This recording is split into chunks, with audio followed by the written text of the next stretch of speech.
But first, let me tell you about inflation. Inflation is all running hot, and now the Dems are pushing another massive spending plan of $3.5 trillion. So here is the deal. If you think that money grows on trees, like our government currently does, keep living in ignorance. If you're freaked out about the impact the additional spending is going to have on already high inflation, it's time to protect your savings now. If you have not yet reached out to Birch Gold to diversify part of your IRA or 401k into a precious metals IRA, do it today. Text Ben to 474747. Get a free information kit on protecting your savings with gold. They've got an A+ rating with the Better Business Bureau, countless 5-star reviews, thousands of happy customers. And this month, when you place an order with Birch Gold, you will get a signed copy of my book, How to Destroy America in 3 Easy Steps. Text Ben to 474747 to claim your free, no obligation information kit on holding gold and silver in a tax-sheltered account. Plus, sending this text is the only way to be eligible for a signed copy of my book. When you place an order again, text Ben to 474747 and protect your savings today.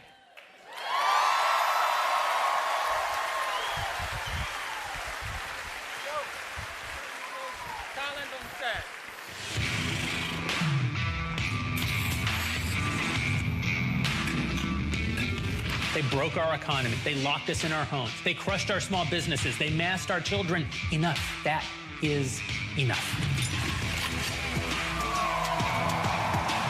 Would any of you like to remove the masking tape and come up here and ask a question, or would you rather stand back there and play the victim? I think we got my answer. Okay. Listened to your arguments, and I've noticed that they're missing a few things, namely evidence, data, science, common sense, and basic human decency. Conservatives are always saying, well, how much is that going to cost? Never mind how much it's going to cost in money. What's it going to cost in freedom? To every single one of you race hustlers, I say this to you. There will be a Blexit, a black exit. It is the Democratic Party, large scale across the United States, currently engaged in mask mandates, vaccine mandates, and lockdowns. People at the top of the government right now are Democrats. Joining me tonight to discuss all of this and more, the Ben Shapiro, the Andrew Klavan, the Matt Walsh, Michael Knowles, and Candace Owens.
Welcome to the Daily Wire Backstage live at the famous Ryman Auditorium in our new home, Nashville, Tennessee.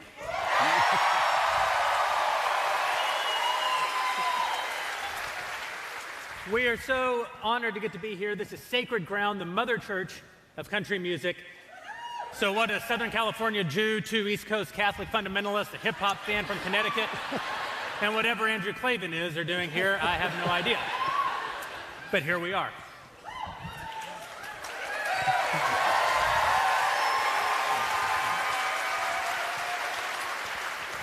Today's show is sponsored by our friends over at ExpressVPN. Don't let big tech track what you do. Anonymize your web browsing over at expressvpn.com/backstage. All right. First thing we want to do is apologize to anyone who wasn't able to make it. Were you all able to get here? I mean, how bad was the travel situation out there? Listen, it's absolutely normal that there would be certain weather conditions that only affect very particular airlines. Ben, was that your people? Oh, I mean, we really only go after JetBlue. It's been almost a year since the election was stolen. No. Stolen by our huge election night announcements. You guys have to let me finish my sentence. It was on election night that we announced that Candace was joining the Daily Wire. Yeah.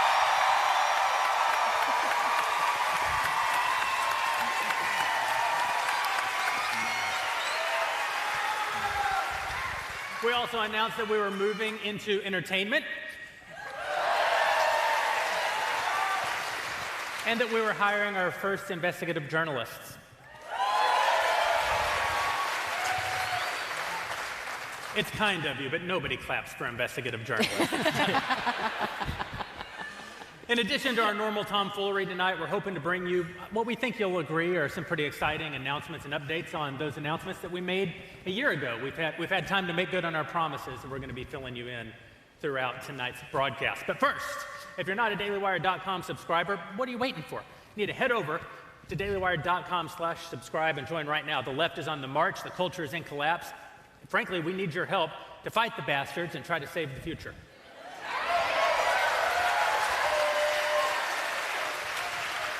Head over to dailywire.com/subscribe and get in the fight with us. All right.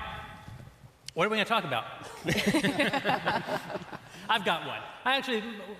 Talking about some of our friends who wanted to be here today and couldn't join us because of what's going on at Southwest Airlines. I actually think that story took an interesting turn today when Southwest said, "Oh no, it's not the weather, it's Joe Biden." Which I know came as quite a surprise to everyone. None of us knew what was really going on. But it's pretty remarkable to me how quickly the Biden administration's policies are bringing ruin not only to our individual liberties with mandates, vaccine mandates, mask mandates, but also to the economy. I mean, the news is terrible, Ben. It's unbelievable. I mean, if you look at the economic report from last month, 194,000 jobs gains, nearly as many illegal immigrants entered the country as we gained jobs during that month. Those are the actual stats. And that is solely and completely due to the incompetence of the Biden administration. There really are no other extraneous forces that can explain all of this.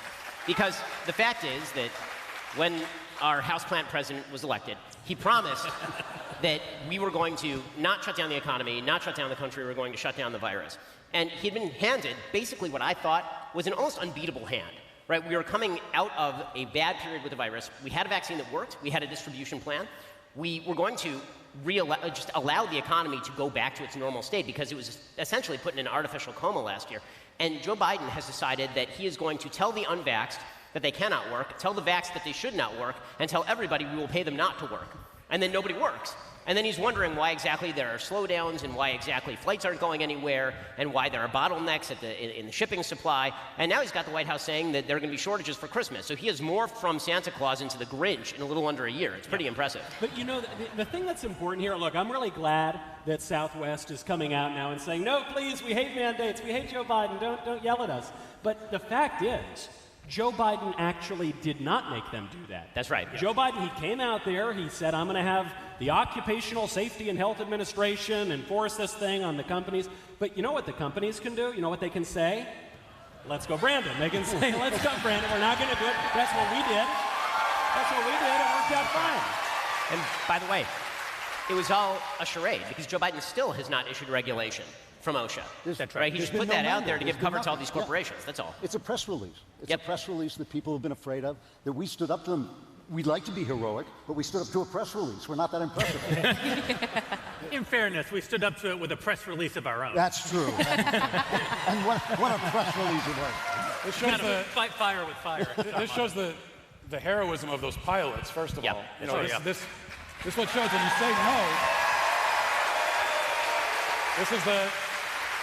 This is the power that exists in simply saying no, that they caused Southwest to back down. You can get a win if you actually say no. that's what we learned from this. Well, that's also what we're learning from what's happening in Sydney, Australia right now.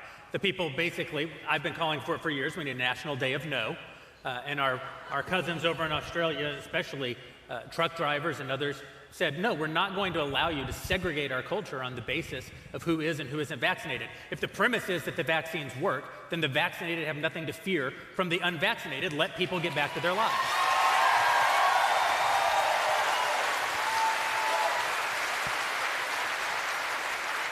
And now, for the first time in like 18 months, people in Sydney, Australia are almost free, which is better than you can say for anybody in Canada at the moment, or in LA. Or California. Or in California, yeah. Well, I mean, it was kind of ironic that Australia began as a state for prisoners and almost ended as a prison state. They came full circle there. Listen, I just got back from New York. And people still are terrified. They actually check your vaccination card in restaurants. When I landed here in Nashville, when I walked out, I was like, thank God I am in the free state of Tennessee. Because it was like being in two different countries. It's true, because I recently went to New York and I felt the exact same way. It's migrated. Now it's something, it's mutated to a psychosis, COVID-19, and they don't know, they get scared when they see people's faces outside of a mask. They don't know how to react to seeing a human face because they've been living under that for so long. But there's also something that's interesting, is that there's something circular happening, and I've been talking about this on my show, where it's the government is forcing small businesses in New York City to check vax cards, unless you're going to be fined, you're going to get in trouble if you don't do this, right? And of course, years will go by and you realize this is really wrong, this is discriminatory, it's not okay. It's akin to medical Jim Crow. It was the government that was forcing white business owners to not allow black people in. But then when we look back, the government's not going to pay for it. They're going to look back and they're going to say these hideous, awful, racist, like they did in the Jim Crow era, hideous, awful people that were listening to medical tyranny and didn't let people into their stores. The government never has to face any consequence. I think that's what people are so frustrated about. It's like there's going to be no consequence for the Democrats and the Biden administration for forcing these horrible mandates and forcing people to treat one another in the way that they're treating one another. But do you notice, I'm noticing that the powers that be are starting to waffle a little bit. So, and you see this even up to and including the exalted Dr. Fauci, peace be upon him, the most powerful politician here, the most powerful one. But I know, I agree. Because he goes on TV. He already canceled Christmas last year. He goes on TV. He was asked, can we please, this was on CNN, I think, can we please have Christmas this year? Can we please let us have Christmas, Dr. Fauci? And what does he say? It's a little too soon to tell. I don't look, Dana. So he says that, right? He says, maybe I'm going to cancel Christmas again. And then the people say, I don't think so, Dr. Fauci. And then a few days later, what's he say? I never said we were going to cancel Christmas. What are you talking about? So I think if the people stand up and they actually say, we're just not doing this anymore, the ruling class only has so much power. Could I also say, just a quick note about Christmas, because I've actually gotten some emails from people saying, well, my family member, sister, brother, whatever, is not sure still about getting together for Christmas, is waiting for the word from Fauci. I would say at this point, if your family member is still waiting for Fauci to give them permission to leave their house, it might be time to cut that off. Just cut that relationship off, I think. I know. What is amazing is that the suffering that we're seeing is, at this point, entirely self-imposed. It really is. Oh, yeah. And when you look at the polls, what you see is that the vaxxed are more afraid than the unvaxxed. The unvaxxed are unvaxxed by choice at this point, so they're not afraid. And the vaxxed are sitting in their houses deeply afraid, and the vaxxed are predominantly, and the vaxxed and afraid are predominantly located in blue states, and that's having a massive economic impact in those states. So reality is creating a bit of a feedback loop here, and I really believe that this is why Biden must blame a huge percentage of the American population for his own failings. Joe Biden came in and he said, I have a magic button right here. Watch, I'm gonna hit this magic button. And then he tried to hit the magic button and his arm locked, but then after that, he tried to hit the magic button again. And when he tried to hit that magic button, nothing happened because he had lied to people. He had told them that when he hit the magic button, everything was gonna go back to normal, but also he was going to tell you to stay in your house. When they say right now that the pandemic is a pandemic of the unvaxxed, fair enough, but the economic slowdown is an economic slowdown of the blue states. If you look at the 10 states, and 9 states plus DC, that have the highest unemployment rates, all are blue. Yep. All are blue. And if you look at the 23 states that have the lowest unemployment rates, 17 of the 23 are red, another 4 are purple, only 2 are blue.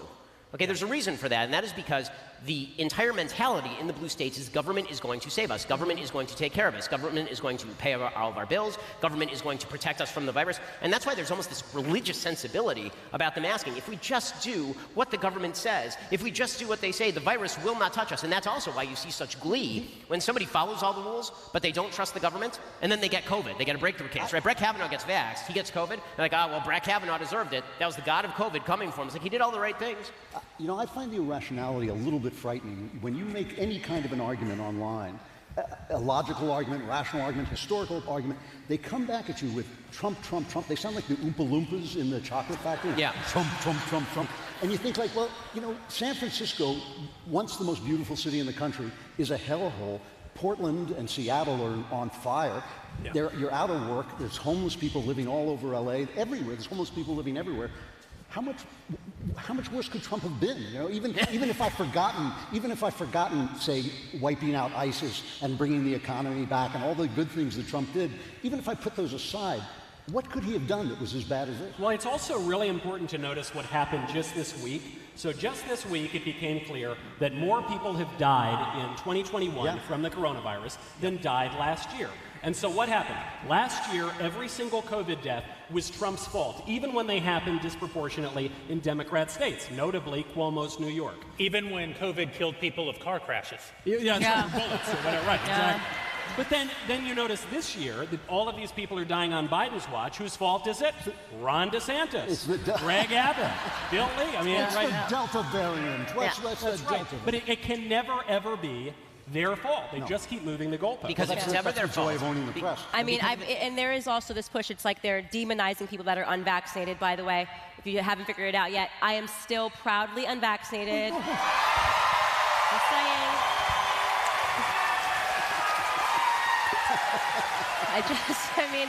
I mean, it's just if I had $1 every time a left told me I was going to die for not doing something. I've gotten a little bored with, like, you know, the internet. There's so many different reasons they tell us we're going to die. Are you going to reveal tonight that you're a zombie? Yeah, I mean, you know, I'm gonna trust my odds, and it just doesn't look like there's any reason. But there is this constant demonizing now of the unvaccinated, like they're on their disease. We're just going to keep blaming the unvaccinated. The unvaccinated is the reason that our lives can't go back to normal. And it really begs the question: at what point do people wake up and say, how many times is the government going to keep telling you, if you just do this, your life's going to go back to normal, before you realize that you keep just doing this and your life has not gone back to normal? And I think that anger that some people that are vaccinated are feeling towards the unvaccinated is because they do feel duped and they don't want to acknowledge it's because, you know, they've been lied to and they fell for the lies. I didn't, you know, and I just didn't think that we were going to get our lives back. This is why I think we're making a mistake on the right when we say, oh, Biden says we need to protect the vaccinated from the unvaccinated. He's so senile, and he's obviously saying the vaccines don't work, and there's no logic to what he's saying. There's great logic to what he's saying, because the language he's speaking isn't English, it's politics. Right. And in the language of politics, what you said, Ben, is true. The vaccinated are the most afraid of COVID. Right. And Biden wants to perpetuate that fear. And so the way that he's perpetuating that fear is to say to the people who are already afraid, the people who don't vote for me are literally going to kill you. You better vote like your life depends on it. Right. I noticed this phenomenon when some stores said, if you're vaccinated, you can take your mask off. And so, you know, without revealing my medical history, I said, I'm taking this stupid mask off, right? So my friend and I walk in, we did not have the vaccine, but we take the mask off. And then we notice this strange thing. And because we talked to a few people, just about every single person with a mask on had been vaccinated. And every person without a mask had not. You know, what it really comes down to is, again, that Joe Biden and our entire power structure have lied to the American people. They said that if you give them enough power, they will fix your problems. And then it turns out that they can't fix our problems because nobody can fix most of these problems. It turns out disease is just a human perennial, and nobody is capable of fixing disease. It turns out that poverty is a human perennial, and no one is capable of fixing poverty. There are certain things we can do to alleviate the consequences of these things, but the permanent state of man is going to be filled with terrible things like disease and poverty and suffering. But there's an entire elite group of people who say that if you give them enough power, they will fix all your problems, and inevitably they will fail. And so then the question becomes, when they fail, what do? Do they admit that they failed and their entire worldview is a lie and they've been lying to you? Or do they say, well, it's just those guys. If it weren't for those guys, then I totally wouldn't be able to fix it. And that's really what Biden is doing with the unvaxxed. What he's really doing right now is he's saying, he's saying what Trump said last year. We have to learn to live with the virus, right? That's the reality. We've all known that's been the reality for a year. And he's basically unable to say that, because to say we have to learn to live with the virus is to say I can't solve all of your problems. So his alternative is hate your neighbor.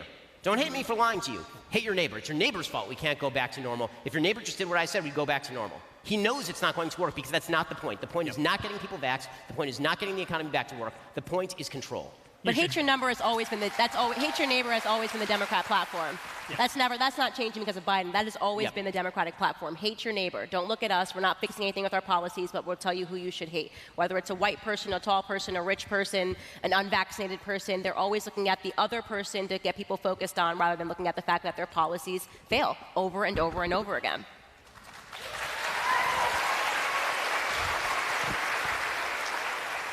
As a religious person, I'm not afraid of death. But I have a healthy respect for it. Which is why I want to tell you about our friends over at Policy Genius. Wow. To quote a great man, but first.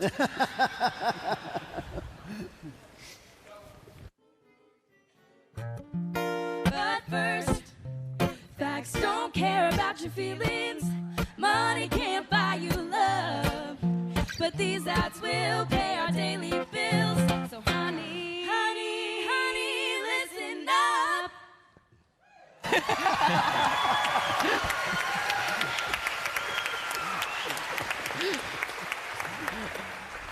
A man has certain responsibilities, and one of those responsibilities is to provide for his family, even in his own absence. And that's why you need to go over to Policy Genius so that you can provide that financial support for your children, for the people who come after you, the people who depend on you, even your business partner.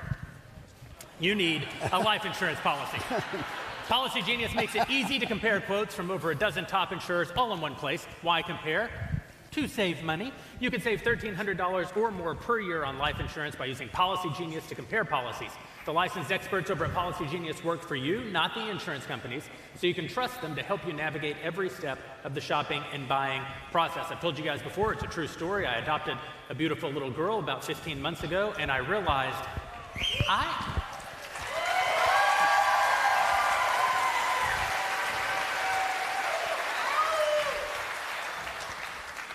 I am one step away from being a deadbeat.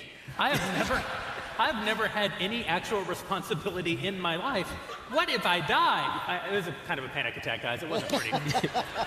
But I went over to Policy Genius. I also went to another carrier to see what we want to compare things.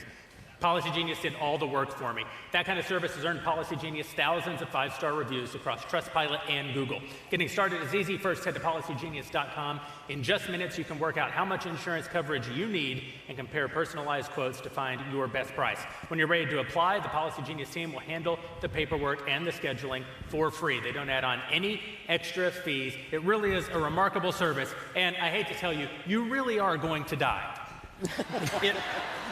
It probably won't be from a COVID car crash. Probably. It could be anything, though. Eventually, the Reaper comes for us all. Take care of your loved ones by heading over to policygenius.com and get started right now. Policy Genius, when it comes to insurance, it's nice to get it right.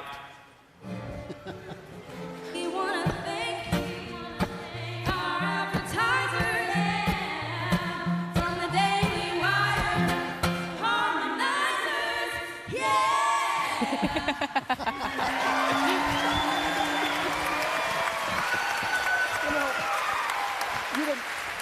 You didn't have to spend that money. Knowles and I would have done that for you. We already have the costumes. That was wonderful. That was like my religion. It was like the voice of angels speaking capitalism.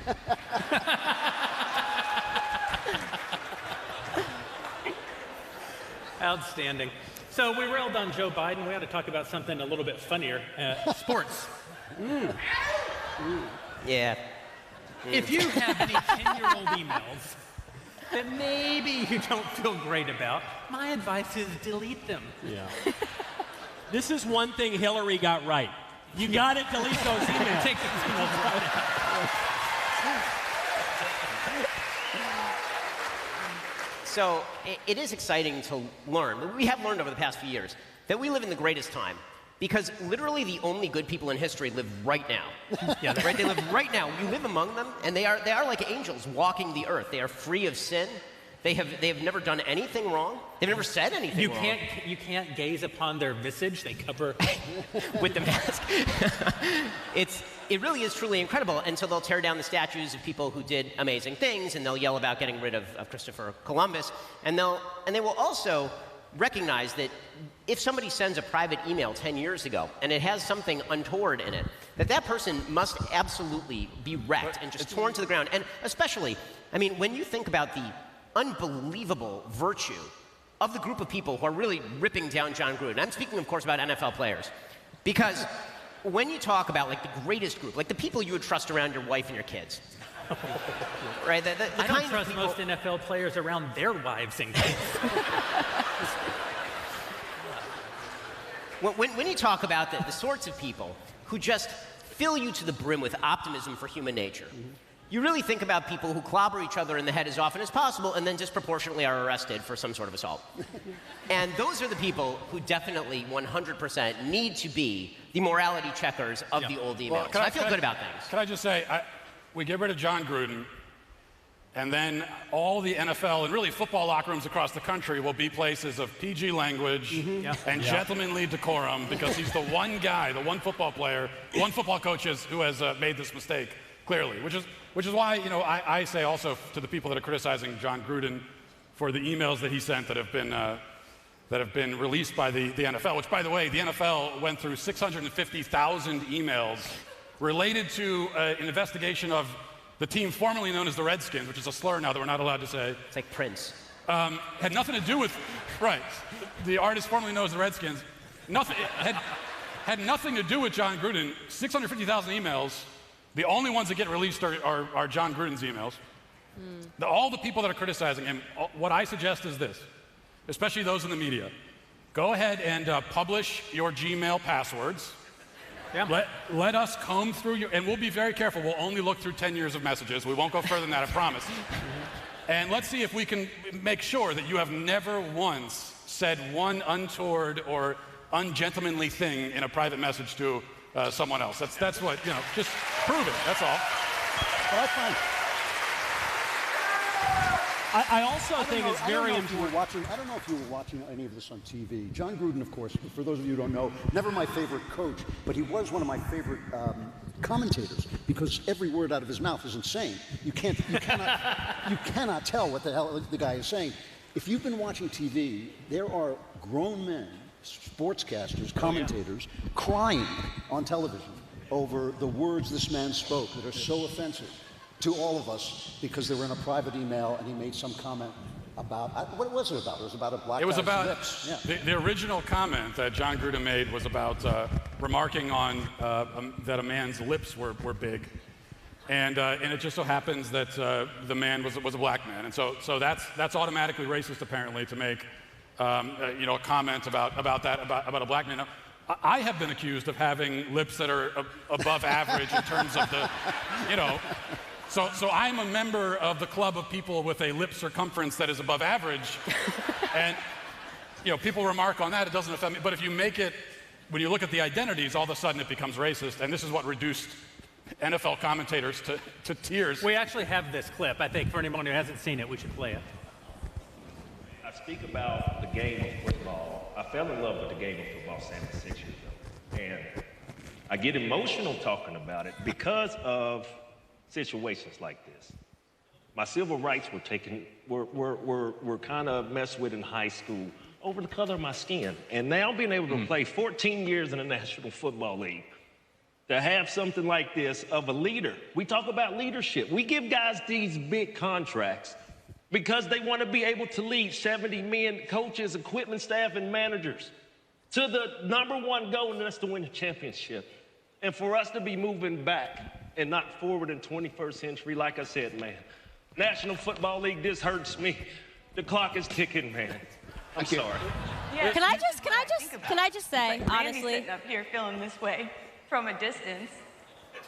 I can't imagine a guy in that locker room today trying to play a football game feeling that way. With a heavy arm. How? I don't know. I don't know how. This is all about lips, by the way. Hey, by the way, Randy Moss doesn't want to move backwards, and so that's why we're talking about a guy's email from 10 years ago, because we don't want to move backwards, right? And it's also this thing where it's like the men, all the emotionality. Like, can I just say on behalf of me, bring back manly men? It's just so pathetic. It's getting so pathetic. Women are not attracted to this. I have to say this. Like, women are not attracted to this. This wimpy man that we're producing, and I'm not even talking about just wimpy men, but wimpy women. Everyone's offended all the time. It's not attractive. It's not attractive for either sex to keep seeing men talk about their feelings. I'm so hurt. Nobody cares. You know, you're all over. Literally, nobody cares. Nobody cares. Nobody cares. And my suggestion to everyone would be to stop apologizing for such meaningless stuff. I personally, people always say to me, Candace, why don't you go back and, delete the tweet you sent 10 years ago? Did you mean the tweet that you said 10 years ago?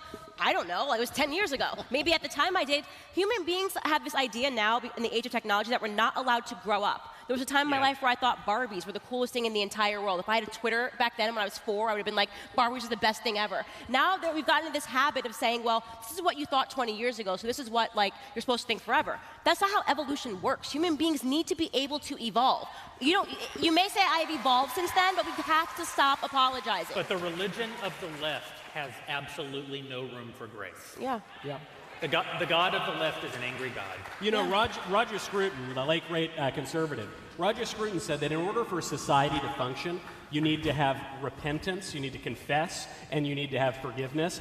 But one side sacrifices his pride, the other side sacrifices his resentment, and then you can move forward together. And what's so weird about that clip to me of the crying football player is the NFL has had some scandals in recent years.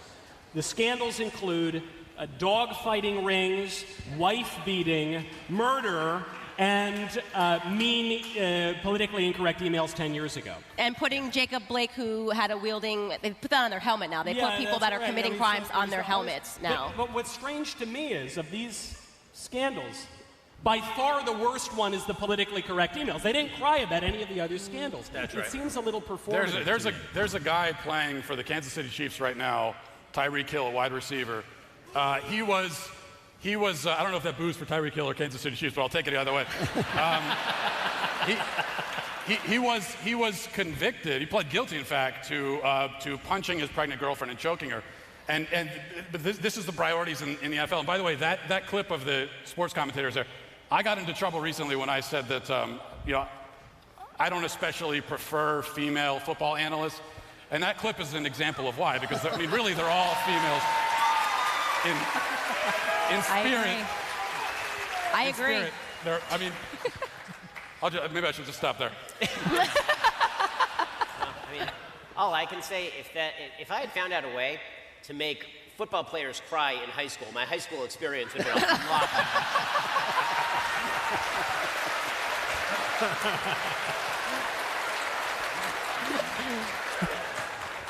Yeah, there's another angle on this too, which is that people now believe that they should be able to go through their entire lives without ever being offended.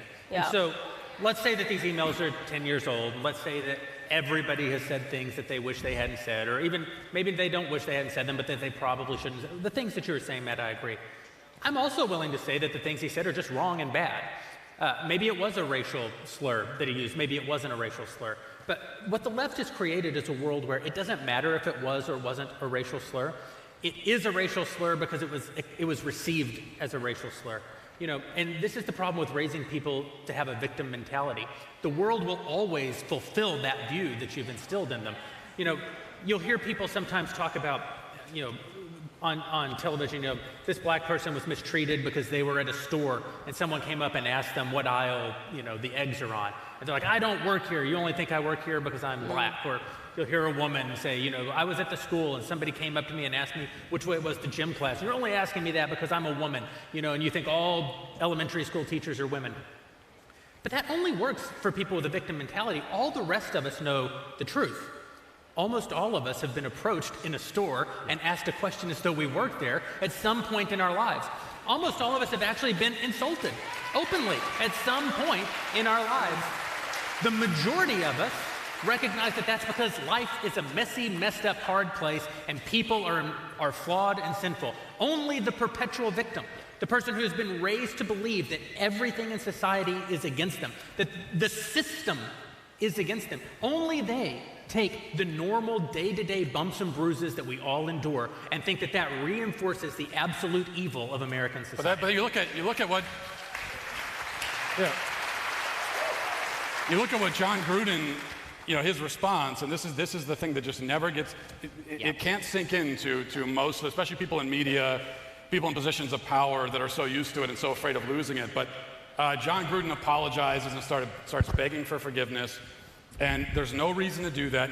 To apologize in a situation like this, and I keep on preaching it, there's no reason to do it because, number one, the people who are coming after you are not interested, as we talked about, they're not interested in forgiveness. They don't care about that. It's just about power and asserting their dominance over you. And number two, all of the people, despite Randy Moss crying there, pretending to be, he's the one who's hurt by a comment made in a private email about someone that wasn't even him 10 years ago. Despite all of that, the people who are pretending to be offended, it doesn't concern them. They were not hurt by it. So if you did something and you actually caused hurt to another person, then you go find that person privately and you apologize. I'm not against apologies, but this public apology deal that people do needs to be off the table entirely. What John Gruden should be saying, what he should be saying to the public is, listen, all of you, butt out. This doesn't concern you. If you're offended, I don't care. This is not your problem. Focus on something else. I'm not going to debase myself performatively by apologizing to you. They dangle the potential for forgiveness to get you to show them your neck, and then they step on your neck. There's something else I think that is deeply disturbing and frankly evil about the way that we now approach how we treat other human beings. And that is the complete conflation of private and public. Right? It used to be that in private spaces you would say things that were impolitic. In private spaces you would say things that maybe you were thinking but that didn't belong in the public space. And there was just this acknowledgement that private and public were not exactly the same place. And then it came to be seen that private was somehow the more authentic you. Right? The less authentic you was who you were in public, but the more authentic you was the person that you were in private. Right. And so if we could somehow uncover who you were in private, then we would know the deep secret you, right? Then we would know really who you are. And that's a lie.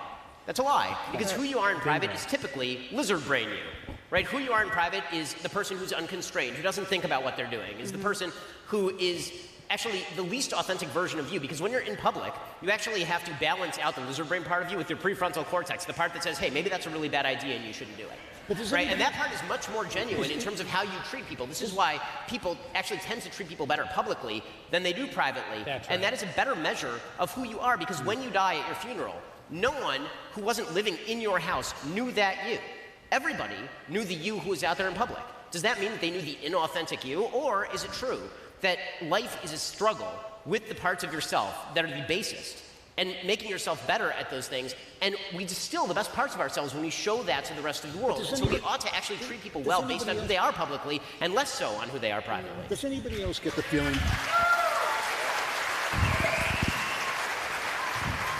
Does anybody else get the feeling that we're living in a kind of state of theater?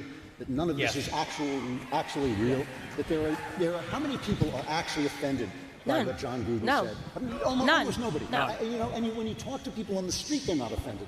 When you talk to people about high crime, do you want more police in your neighborhood? Yeah, we want more police in our neighborhood. We're getting shot up.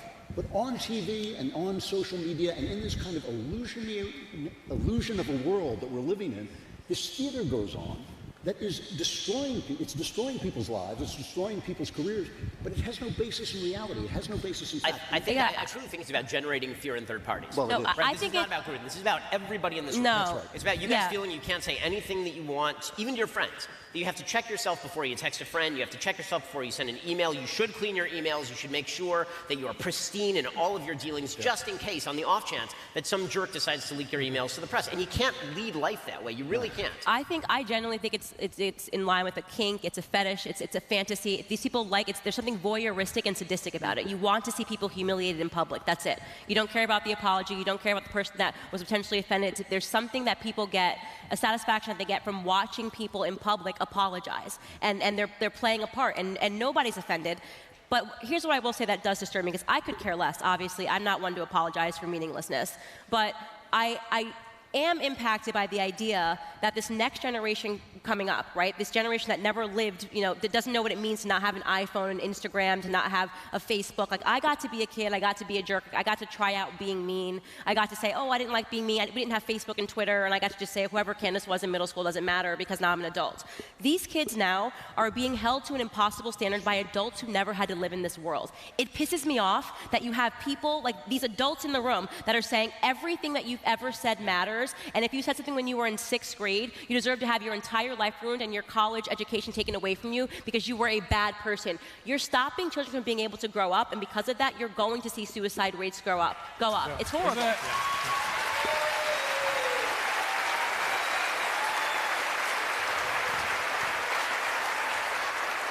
Thank God we all grew up on this stage. We all grew up before the internet. To be a creep back when I was a kid, you had to mail women pictures that you drew. It was the weirdest. It was expensive. It was expensive. You had to speak to the parents. Can I talk to so-and-so? Like, you had to talk to parents when I was growing up, like on the phone, the landlines. I want to talk about this idea about who is the real us, because I actually think it's got real important ramifications. But first...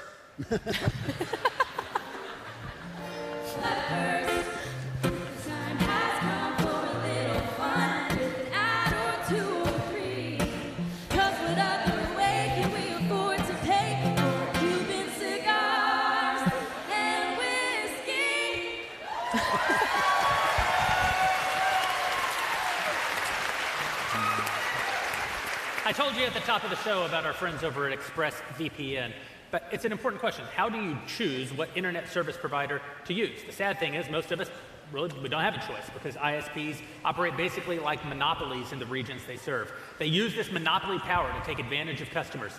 Data caps, streaming throttles, the list goes on, but worst of all, many ISPs log your internet activity and sell that data to other big tech companies or advertisers.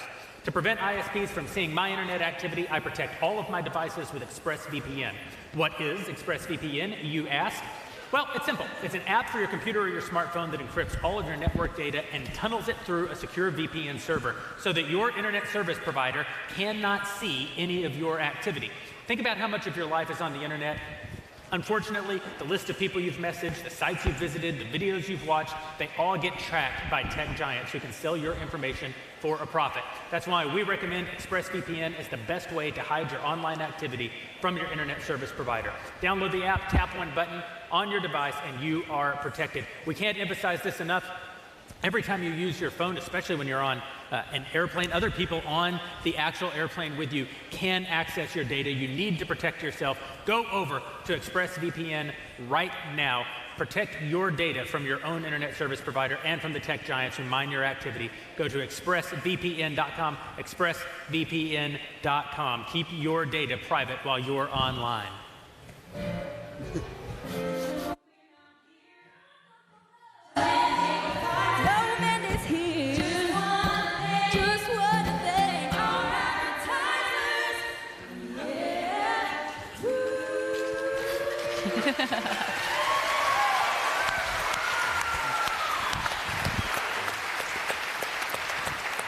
Benjamin, you brought up this idea of who is the real you. Is the real you the public you, or is the real you the private you? And unfortunately, we all know this in our own families. The people you treat the worst are unfortunately the people you're closest to, the people you love the most. That's not a recommendation, it's just, it's just a reality. There's another variation of that same thing that people do where they'll say, oh, so-and-so, when they were incredibly stressed out at work, they snapped and they said a few things to me. That's how they really feel. So-and-so, when they were a little drunk, said a few things about me. That's the real them. That's how they really feel. So-and-so, when they were extremely tired, that's the real them. That's who they really are. Anytime you construct a narrative that makes yourself the victim, I actually believe you're lying to yourself, that you're engaging in an act of self-deception and self-sin, by the way, that can't be applied to you. The thing that the drunk guy says to you isn't what the drunk guy actually believes. What the drunk guy says to you is a part of what the drunk guy actually believes that isn't checked by the other things that the drunk guy actually believes. And this, by the way, is actually how the brain works. So Daniel Kahneman is a famous Nobel Prize-winning economist. He has a very good book called Thinking Fast and Slow. And he basically says there are two parts of your brain. There's the fast part of your brain, which is instinctive and very useful, and was much more useful in sort of cavemen days, right? You're walking through the forest and you see something hanging down from a tree. Is it a snake or is it a vine? So you have to make a snap decision and you sort of run because, not worth the risk. Okay, but in modern times, you have the second part of your brain, and this is the considered part of your brain. And that actually has to kick in. And if it doesn't kick in, then you use the caveman part of your brain. Well, is the caveman part of your brain really the true you?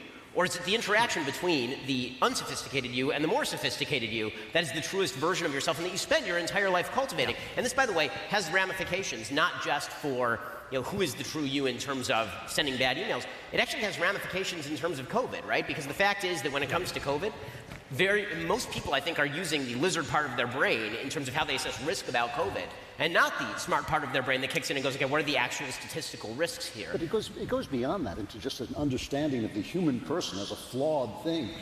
We wouldn't have laws against things if people didn't commit those crimes or want to commit those crimes. We wouldn't have morality. All morality is a check on who we are.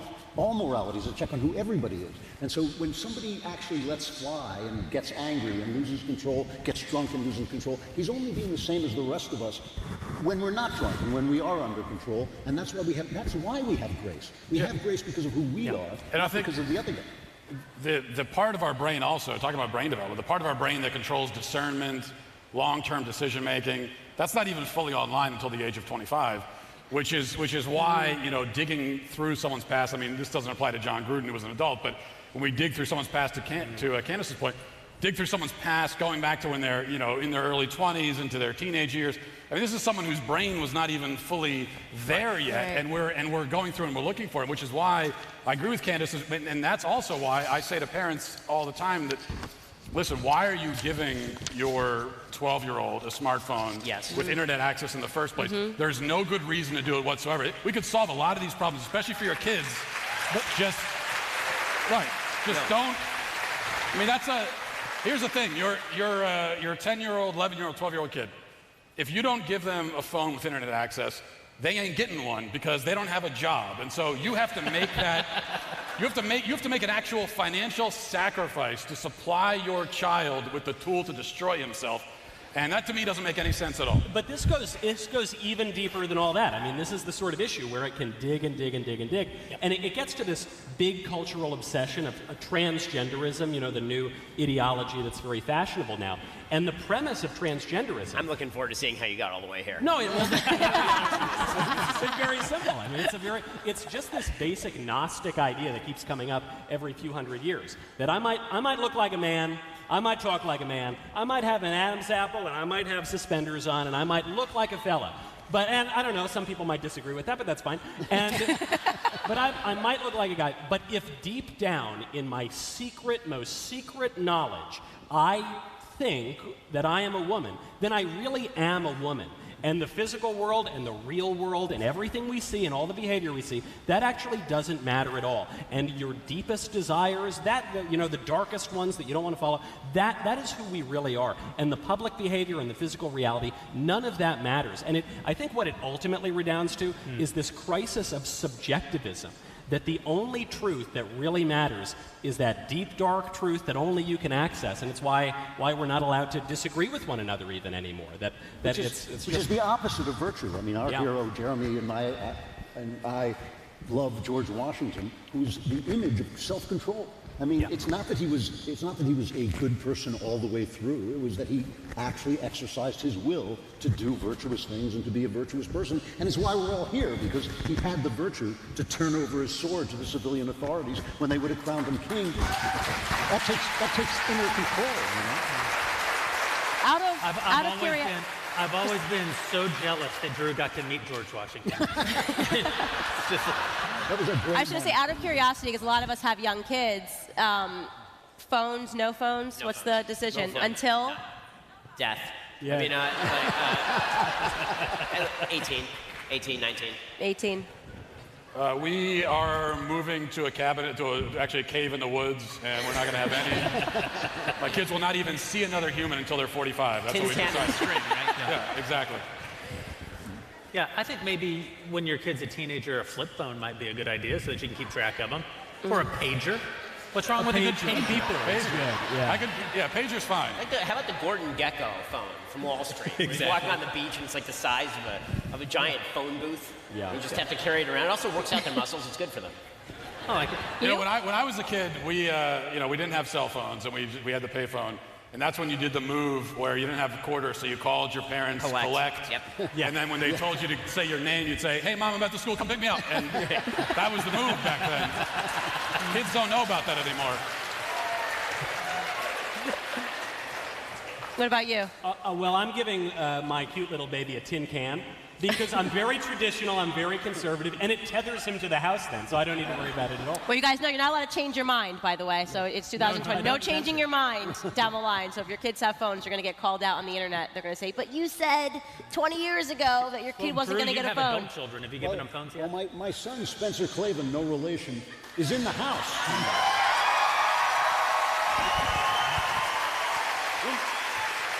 When did we get your phone? When did we get your phone? He can't even talk. He's so traumatized. He's on his phone right now. He's not paying attention. Call me. So one of the things we said we were going to do is give you guys updates on some of the announcements that we made last election day. And one of them is that we hired our first investigative. We committed on that day that we were going to get into the investigative news business. One of the reasons is, as you know, a lot of the internet is about the aggregation of news. And, you know, Kara Swisher and Kevin Roos and Judd Lumlum and that whole crew, they like to denigrate the aggregation side of our business. They like to give us low scores for aggregating. But it's not fair to say that we aggregate. What we really do is we mine through the investigative work of organizations like the New York Times and try to find out all the ways that they lie. So it's not that we're aggregating their stories, it's that we're exposing their stories.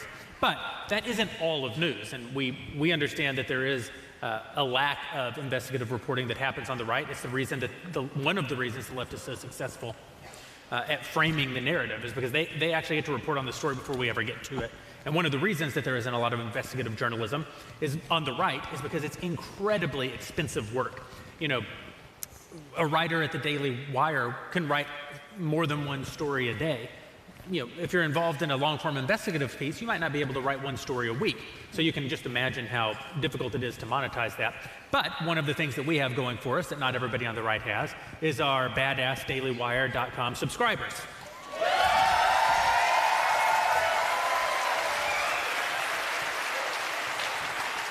These are the dumb schmucks that give us their money every month. And we can spend it on anything we want.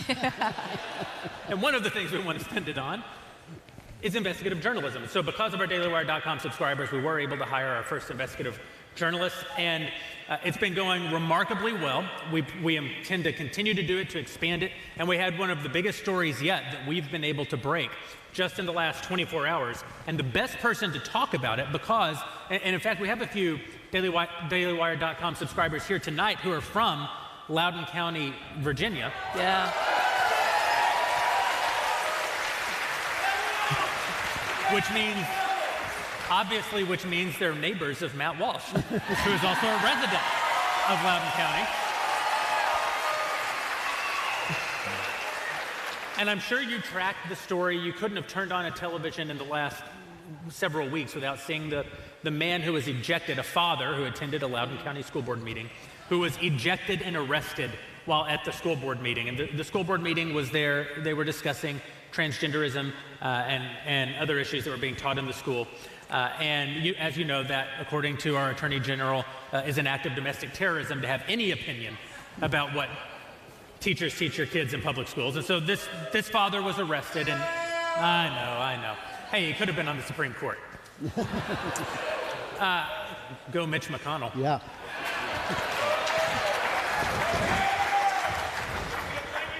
This particular father was ejected and ridiculed by the media, humiliated by the media.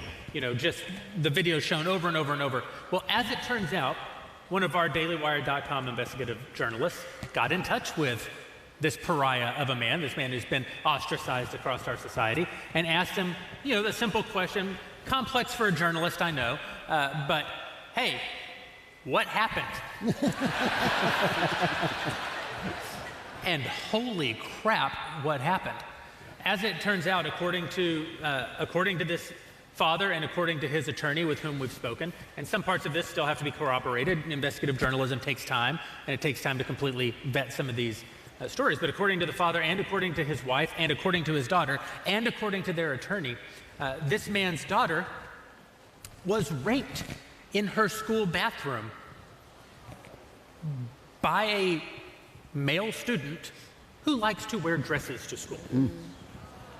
Now, you might think that a little piece of context like that might help inform the story of the very, very angry man who thinks that his school isn't doing a good job of telling the truth about transgenderism in public schools. Well, what actually set him off is that the Loudoun County School Board members were saying that there had been no record of any girl in school being assaulted in a bathroom by a boy. Yeah, and obviously they apparently had record of this. I mean, he talked pretty openly to, allegedly he went to the police. Went to the police. The police have record of all of this sort of stuff. There's record of him getting in a confrontation with members of the school who had called him there to discuss the incident, and then they downplayed the incident allegedly. It's a mess. So if it turns out that this guy who's made the face of American domestic terrorism was actually a father who was enraged over the fact that the school board was downplaying the alleged rape of his daughter. Wow. That's a pretty By the way, unbelievable story. Shout out to Luke Rosiak, the name of our investigative Luke Rosiak, our investigative journalist.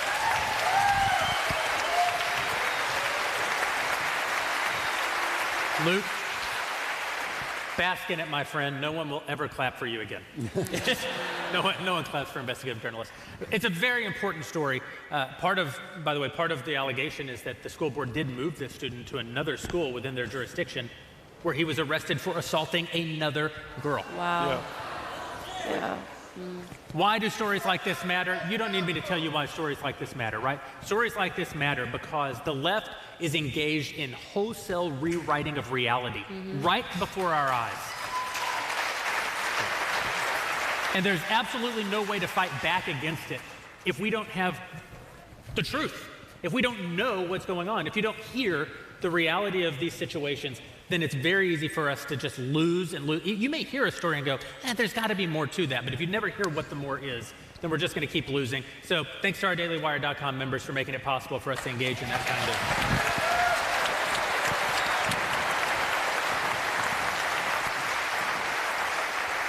And Matt, what is going on in your hometown? Well, first of all, I do identify as trans Virginian, so please get it. Please respect my identity. Trans Virginians are real Virginians. I think we all know. I felt like a Virginian trapped in a Tennessean's body, and that's. But what's important to understand with this story is that the Loudoun County School Board was pushing this policy of opening up the bathrooms and allowing males into the female bathrooms.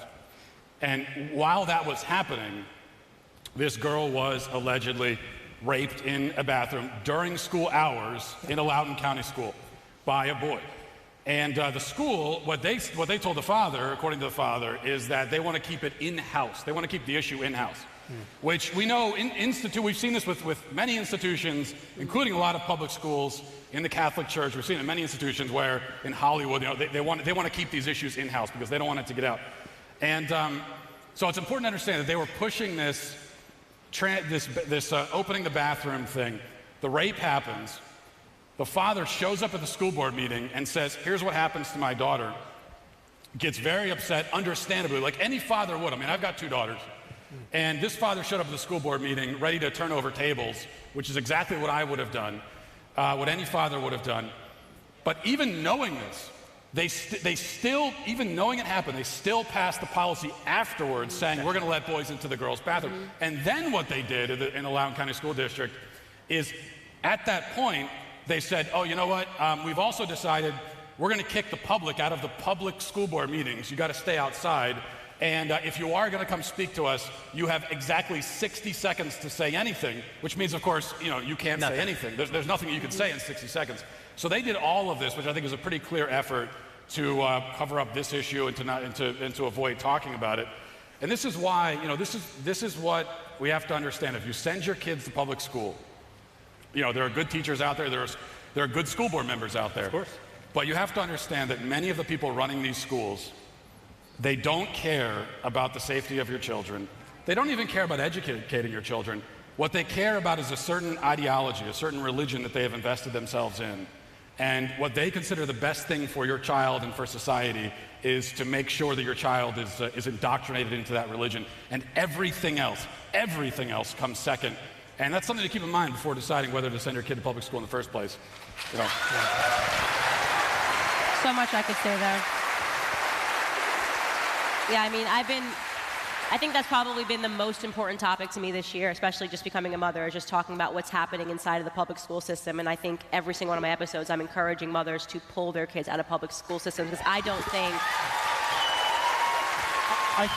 think we're at a point right now where it can be changed. I think it's gone so radical, it's gone so far left. I mean, to hear the story is horrifying. I mean, you would think that they'd at least honor the fact that they had no problem painting him as an absolute monster.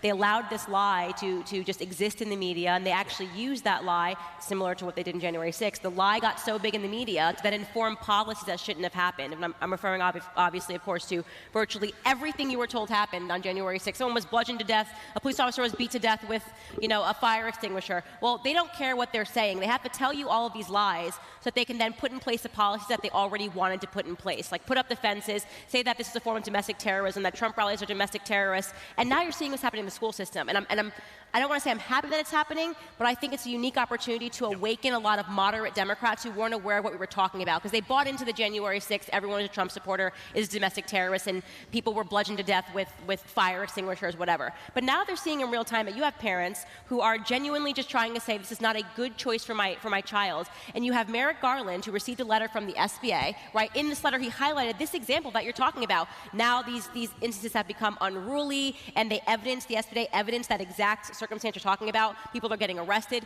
absent any data. And he's saying, well, now we need the FBI to look at these parents. We need to take a look. We need to put together a cell to take a look at the domestic. It's rising to the level of domestic terrorism was the exact language that was used. This is the idea that we've been talking about as conservatives for a very long time. Now everybody who's against the state is a domestic terrorist, right? If you're unvaccinated, you're an domestic terrorist. They're calling unvaccinated people domestic terrorists. Do you show up for a Trump rally and didn't even walk into the Capitol? You're a domestic terrorist. Are you an adult that's concerned about what your child is learning in school, and you maybe don't think they should be told to be sexualized and looking at pornography and picking their genders? Well, congratulations, you're a domestic terrorist. And at the same time, what they're really doing is just growing the state. How many more departments do they need to keep looking into all of these different forms of domestic terrorism? It's very scary stuff, and we have to keep talking about it. There's a real irony here, too. That's absolutely right. That's absolutely right. And there's a real irony to this, which is that I think conservatives bear a little bit of responsibility for all of this. I agree. Conservatives very often will say, I've been guilty of it myself in the past. I'll say things like, we want to educate children, not indoctrinate children. In fact, those words mean exactly the same thing. Right? Yeah. We want to teach children how to think, not what to think, as if you can know how to think without knowing what to think about certain things. You can't know how to think about abstract mathematics if you don't know that 2 + 2 = 4. You need to know that the American Revolution started in 1776 in order to think about history. You need to know certain things. And there's this real irony that conservatives have adopted this idea of, and really embraced the idea of academic freedom to this radical extreme that teachers can teach radical racial theories, radical sexual theories. The conservative movement began when William F. Buckley Jr. wrote a book called God and Man at Yale, making fun of this perversion of academic freedom. But we don't actually believe that teachers should teach critical race theory in schools. I mean, right now in Brooklyn, in preschools in Brooklyn, they are teaching children radical gender theory, that little boys can be little girls, to 4-year-old children in Brooklyn. That should not be taught. Teachers who teach that should be fired, because any education is going to teach students. They should be arrested. They should be arrested. You're ruining a child's life. His son, actually, I think is what happened. Because all education is going to tell you this thing is true and this thing is false, and this is good and this is bad. And so you've got to have a vision of that either is a good vision of it or that is false and wrong. I will say that I think that the left has become pretty open about the fact that they're not even interested in any even basic form of education at this point, that these really have become just indoctrination centers for a particular set of values. And you can see that in, for example, Bill de Blasio's move to get rid of magnet schools in New York, right? We're just going to get the standardized tests are showing that. They're getting dumber. They're getting dumber every year. Stupider. And the teachers' unions are happier about this. And you have Terry McAuliffe in your home state of Virginia telling people that parents really should have no say in what their kids learn. I mean, it's kind of an insane thing, and people say it out loud. I recently debated Anna Kasparian on some of these issues, and Anna openly said that she thinks that we should outlaw private schools and homeschools in the United States, and it should be only government schooling available in the United States, specifically because society at large has a stake in your child. Society cares about your child. Well, whenever somebody says that sort of crap, that society cares about my kid, I have the same response that Phil Graham once had about that, which was, okay, name my kids. Yeah. Right? If you say that you care about my kids more than I do, I'm like, what are their names? I want to talk a little bit about what we do about all of this. But first,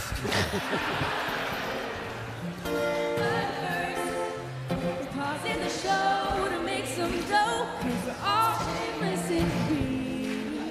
So listen now, 'cause it's really how the God King will take us all to Tahiti. it's not true. I'm not taking any of you to Tahiti. The good news is I'm not going to do a full ad read because our next sponsor was too cheap to buy an ad on tonight's show. But they weren't too cheap to buy plane tickets and fly here to attend tonight's show, so I feel that I owe them a little bit of a shout out. They were one of our very, very first advertisers. It's our pals over at Legacy Box.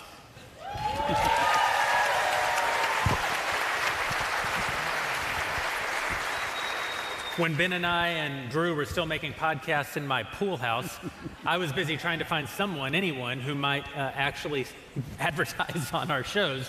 My business partner, Caleb Robinson, also here tonight. Caleb.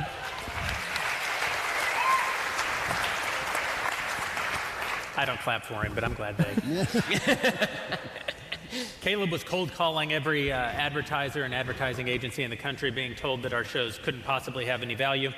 And then we got a knock on the door from our friends over at Westwood One, and one of the very first advertisers that they introduced us to was Legacy Box. These guys have been great. They've been on board from the very beginning. It's not just that they're one of our very oldest advertisers. They're one of our best advertisers in terms of working with us, helping us optimize our ads. And so I'm just going to tell you in absolute good faith, if you've never used Legacy Box, you have to do it. It's an absolutely amazing service that these guys provide. It used to be when you were in the early aughts, you know, you had your high school yearbook or grandma's photo album, and you would have to take it down to like the local craft mall and find that one teenage kid whose voice was still breaking and get him to go through and use the scanner. And you'd think, I could probably do this, but then you'd buy a scanner and realize that no, that kid actually has one up on you.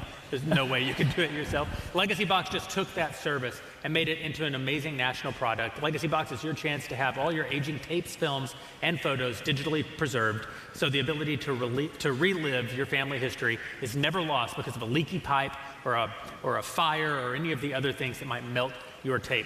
The service couldn't be simpler. Use their kit to safely send the moments you want preserved. Their team will create a digital archive and hand it right back there to you. They do it right here in the state of Tennessee, USA. You'll receive your brand new copies stored on the cloud, on a thumb drive, or on a DVD, along with all the original media that you sent them. With their tracking system, you can follow every step of the process so that you always know your originals are being taken care of. Once you have your digital versions, you can relax, knowing that they'll be secure for generations to come. Order in minutes, enjoy forever. Head over to legacybox.com. Check out their latest offers. Legacybox.com. Leave a hateful note about how they didn't actually pay for this ad.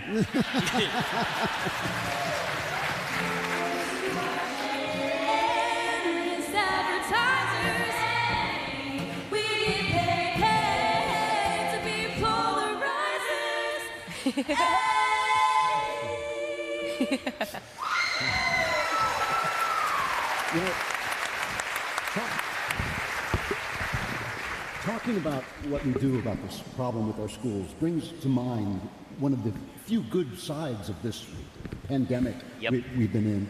That, you know, God, the still reigning and undefeated King of the universe,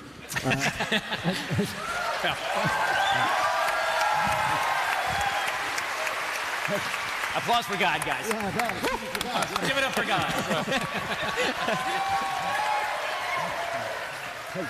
has performed his famous party trick of pulling good out of evil, out of the stupidity and corruption and evil of human beings. They shut down our economy, they put people out of work, they shut down our schools, they put kids in this terrible position.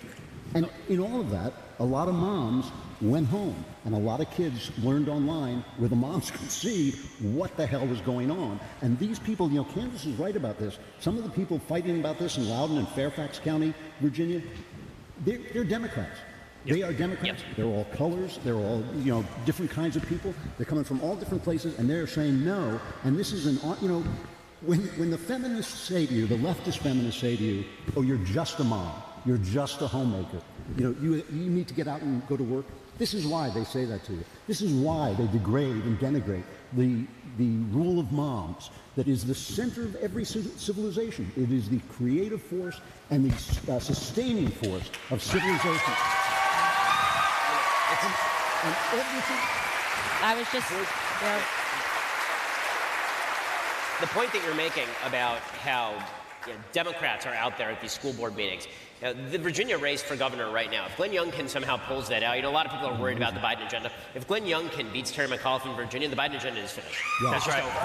And this does speak to this vast disconnect that now exists in the Democratic Party between the people who drive the policy and even Democratic Party voters. And it is a vast disconnect. I mean, there are a bunch of people who staff up Democratic progressive groups who are college-educated idiots who believe the most radical things, and they're the ones who are crafting policy that affect parents and kids and all the manufacturing base and all of the people who are not earning $100,000 a year to sit behind a keyboard somewhere in an air-conditioned apartment in Brooklyn and have their rent paid for by mommy and daddy's trust fund, right? The people who actually have to suffer under these policies are going to rebel against this. The Democratic Party is completely disconnected. This is the part of the Biden presidency that's so bewildering. The man was elected to do two things. One, not be alive, and two, not be radical. And he's only fulfilled one of those promises, right? And because he is being so radical, I mean, he was elected specifically. Remember, Bernie Sanders was going to be the Democratic nominee. Like an overt socialist was going to be the Democratic nominee. And Joe Biden's entire pitch was, I may be dead, but at least I'm not that old bat socialist, right? And then he gets into office, and he's acting like the old bat socialist. And so the entire country, I think, you see his approval ratings are in the toilet. Unlike President Trump, he has no floor, right? Trump had a floor and a ceiling. Biden doesn't really have a ceiling because he doesn't have a ceiling, but he really has no floor, which means he is not a 40% president. There's a way that this presidency goes south faster than that, and he ends up well into the 30s. I think 2022 is going to be a disaster for the Democrats. I think 2024 has every possibility of being a full-scale disaster.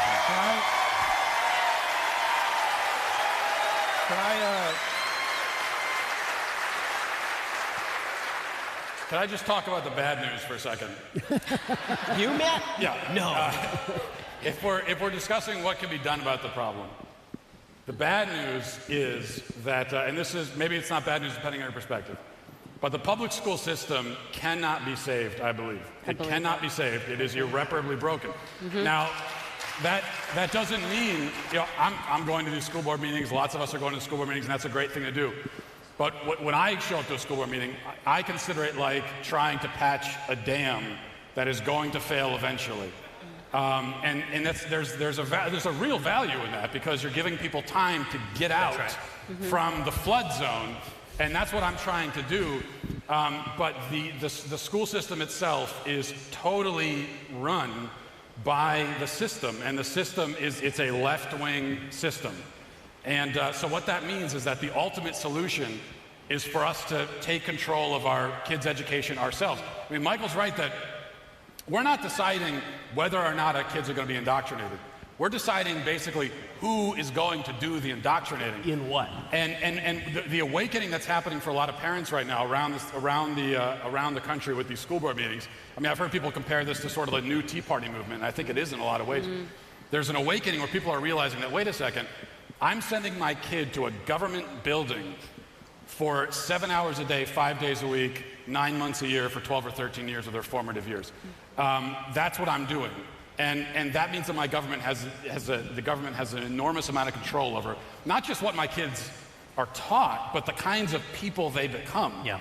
And I don't think there's going to be any time in the foreseeable future when we can actually trust the government to form and shape our kids, which means that the ultimate solution is that we take control as parents of our kids' education. Right. And I want. That's what we have to do. But that's not, why is that, I don't understand why that's bad news. Yeah. Oh, it's great news. You know what? I agree. I obviously agree with that. But I do think we need to go further, too. One thing the left does really well is everything. They're not good at like running a society or having a flourishing life or anything like that, but they're really good at politics. And so what the left can do is they deal with the cultural issues and they also deal with the political issues. And they win in the movies and they win in the elections too. And so yes, I think we need to take control of our kids' education. We need to homeschool. We need to send them to private schools. We need to push for charter schools. But we also need to go into these government schools. We need to fire bad teachers. We need to boot out and protest these terrible school board members. Yeah. We need to kick out CRT, kick out radical gender theory, and demand that our students are taught true things. Okay. The only... Let's wrap it. It's so rare that Michael makes a good point that I feel like we should end the act. With that, we're going to go backstage at the Ryman, here at Backstage at the Ryman. We're going to give you a chance to go get some booze, take a few photos, and help us sell out all of our merch so that my dad doesn't have to help us carry it all back to the office. When we come back, we're going to give you the world premiere of the trailer to our new movie, Shut In. Because we have to win in the culture, too. You can't save a culture by losing the culture. And we're also going to maybe bring out a little special guest and take questions from you, the people. So get up, use the restroom, but be back in your seat in 15 minutes. We'll be right back.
Yeah, I mean. Handheld.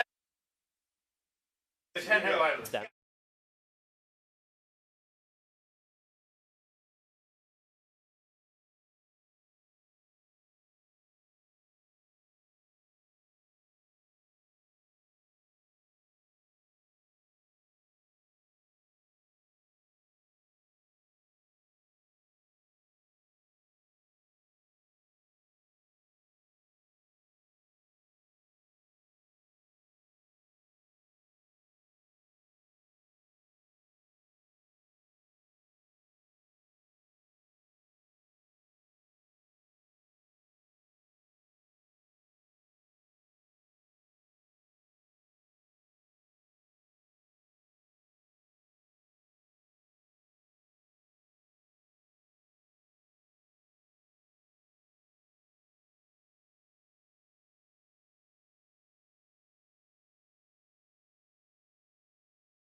Hello, Nashville.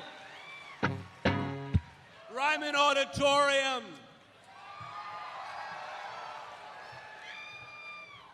This is a classic from our first album. Sing along if you know the words.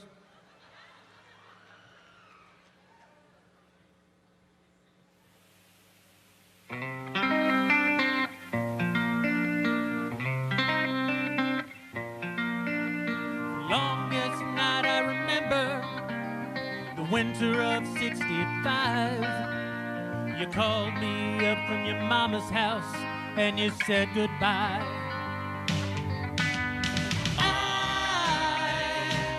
I cried into the wind, cried into the wind. Lost that mystic harmony when I lost my only friend. I've been alone so long, but this time I'm growing stronger with you. I'm growing stronger with you. This time the deep and slow.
together again.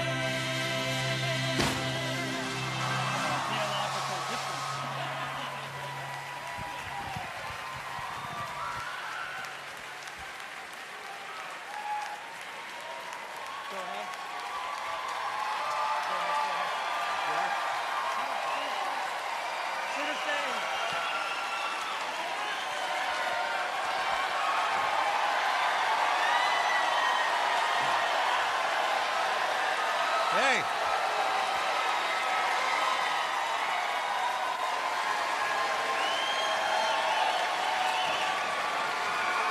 Hey, I'm Adam Carolla. Wow. Thank you. What a wonderful performance. Thank God Johnny Cash is dead. Because if he would have seen that, he would have never stopped throwing up. A lot of diversity in the crowd tonight. I haven't seen this many white people since the Oak Ridge Boys played Sturgis.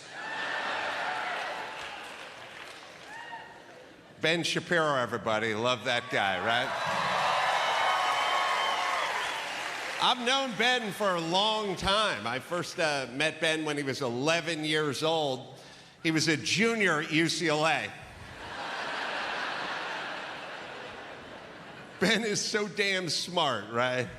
Now picture this. I'm a D- student and Ben's Doogie Howser, and about 3 years ago, we both had to address Congress together. And I said, who's going first? And I said, Ben goes first, then you go.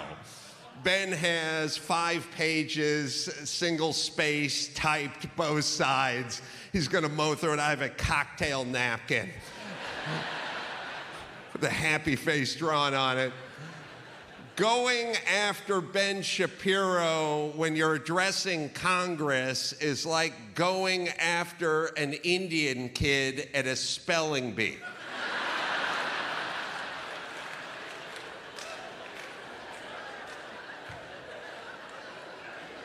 Unless you dodged a bullet and get an American Indian kid, in which case,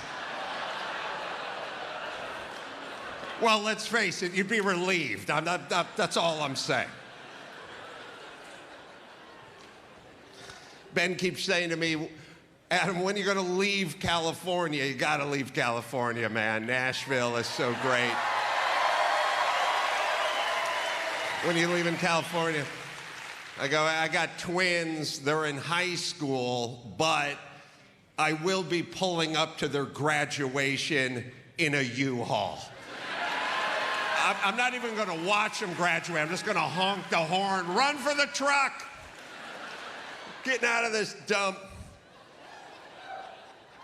Gavin Newsom, our governor of California. They tried to recall him a month ago, you know, and everyone was saying to me, who do you want to replace Gavin Newsom? And I was like, I don't care, an empty banjo case.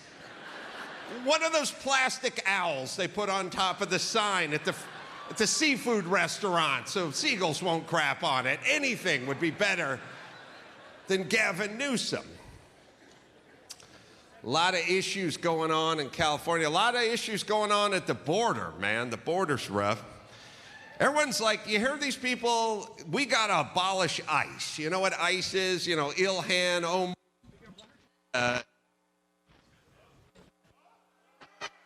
All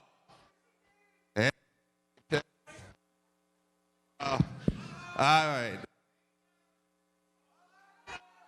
I was going into the closer. Well, it works now. Okay. All right. ICE, right? You guys know.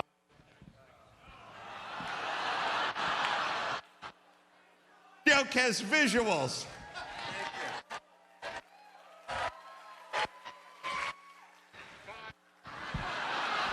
Five.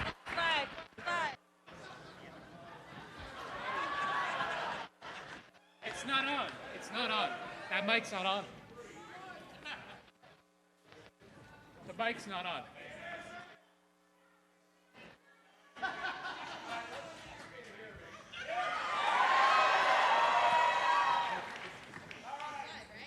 not live. So give me that. That's the point.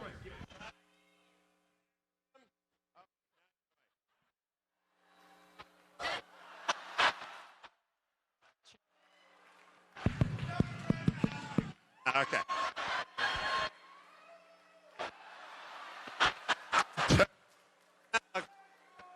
Just one. Okay.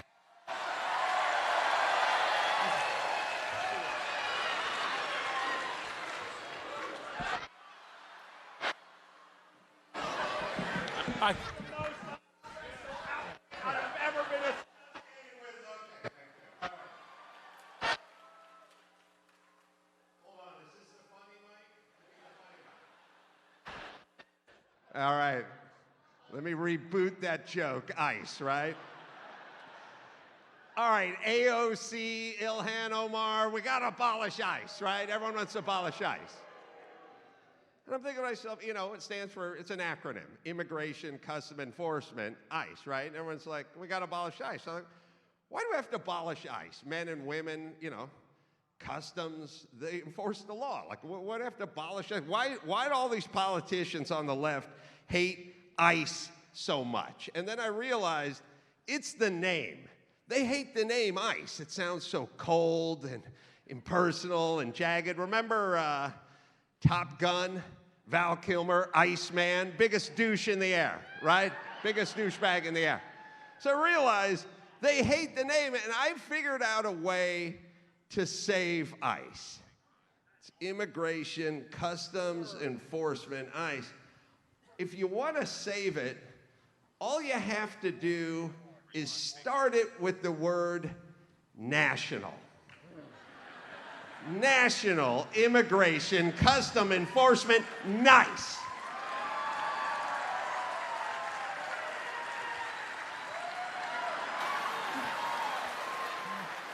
He's a nice agent. Good luck abolishing nice, AOC. Have fun running on that platform.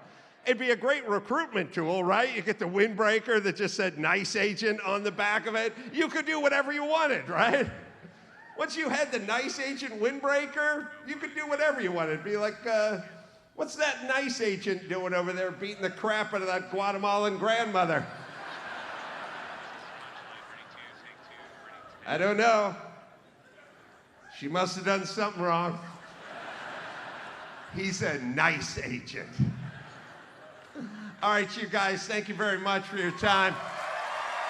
Sorry for the technical issues, and we'll get on with the show.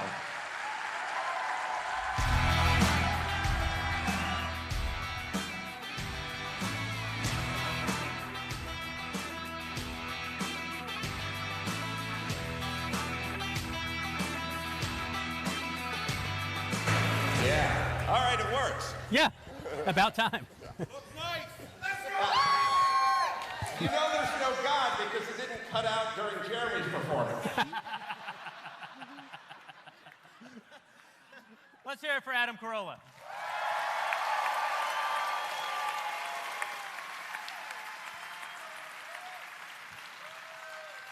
So I'm sure it's obvious by now that mostly this show is just us showing off.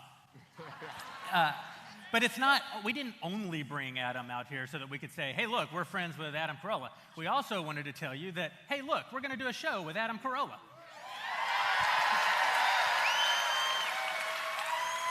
I am tickled pink. I love what you guys are doing. Obviously, I've been watching for a long time. I see how you guys are growing by leaps and bounds. It is so impressive, and for outliers like myself in Hollywood who are, you know, always in danger of being wished out into the cornfield by the folks that never stop complaining about McCarthyism. It's nice, but it's mostly satisfying, and somehow you rest assured when you guys are doing what you're doing, like going out there and just starting your own, you know, hanging your shingle and starting your own business and having a place for voices that may not be along the mainstream. So we only have like 7 minutes. Adam, we're super pumped to be working with you, obviously. I taking a class for you? He called me a Nazi. You're so lucky that mic wasn't hot, Shapiro.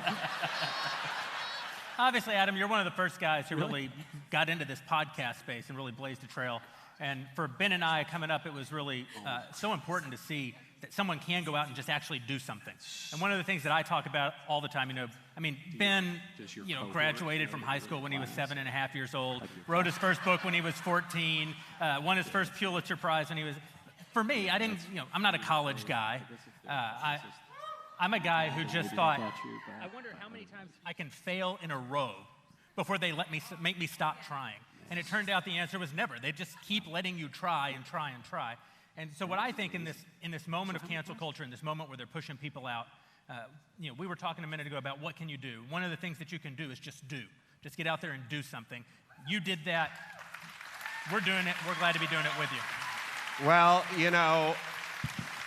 safety in numbers. We always kind of talk about this COVID thing and what are we going to do? And the answer is, I'm from California, and when Newsom was closing down outdoor dining, I was yelling, don't do it. Just don't do it. If nobody complies,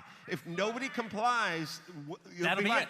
You do it one at a time, you'll get picked off. Yep. You have to stay in the pack. You start falling behind, the hyenas will get you. And California, they're so soft over there that only one place basically defied him, and they shut him down and put a fence around the business, pulled his license. They're out of business now. But if everyone would just step up and do it, there's safety in it. And I feel there's more and more voices.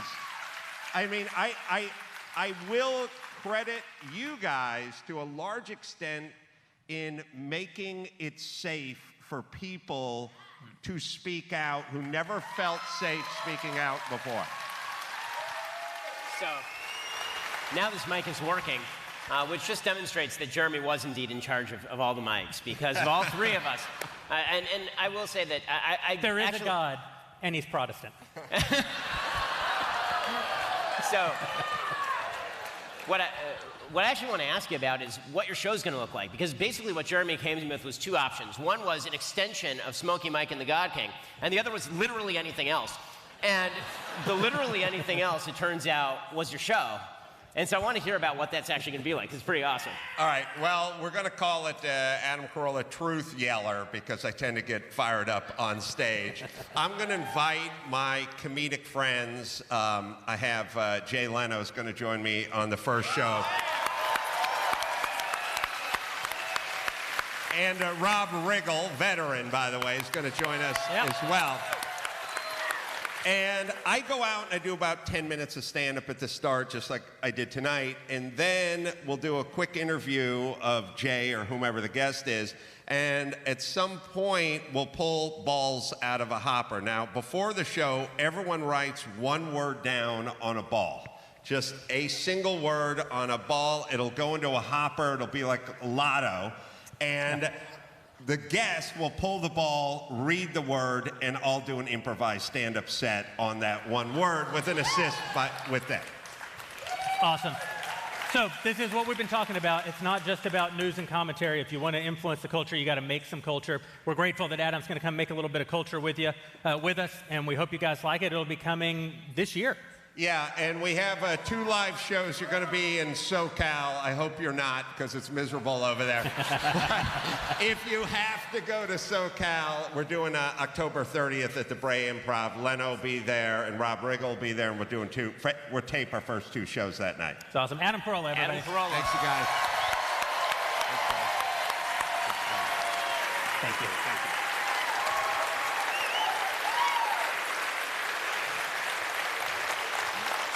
So as I said at the beginning of the show, it's important to us here a year after all of our big announcements to show you that we have made some progress. Obviously, Adam doing a comedy series with us is something that we're incredibly excited about. I know there's one other thing that we've been promising since February, and you haven't gotten an update on it since then. So we have one more great update for you from our friend Gina Carano. Hi, Daily Wire members. This is Gina Carano. I'm coming to you from the set of Terror on the Prairie. We came up to Montana, and it is absolutely God's country. We're making new friends.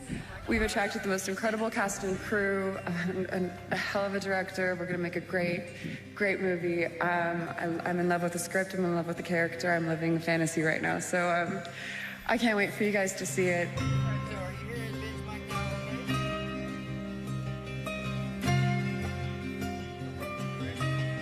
After we announced our first project this summer, the Hollywood unions started debating vaccine mandates for cast and crew, and I wasn't into that. I don't believe anybody gets to make your medical choices for you, and I'm not willing to force masks and vaccines on anyone else.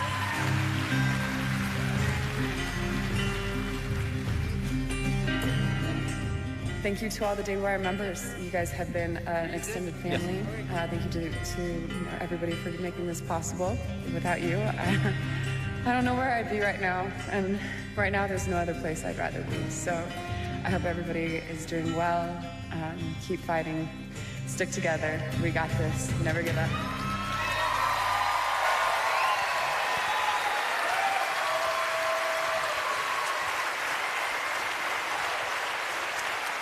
So as Gina was saying, we had actually selected a completely different film. We even announced the film that we were going to make. We were very excited about it.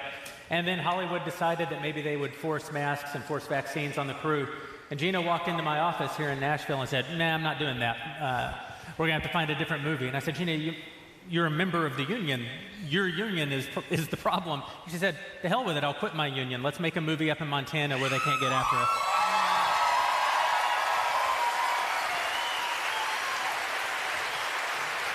So the film is called Terror on the Prairie, and it started production yesterday in beautiful Montana. And it'll be coming to you in March or April of 2022.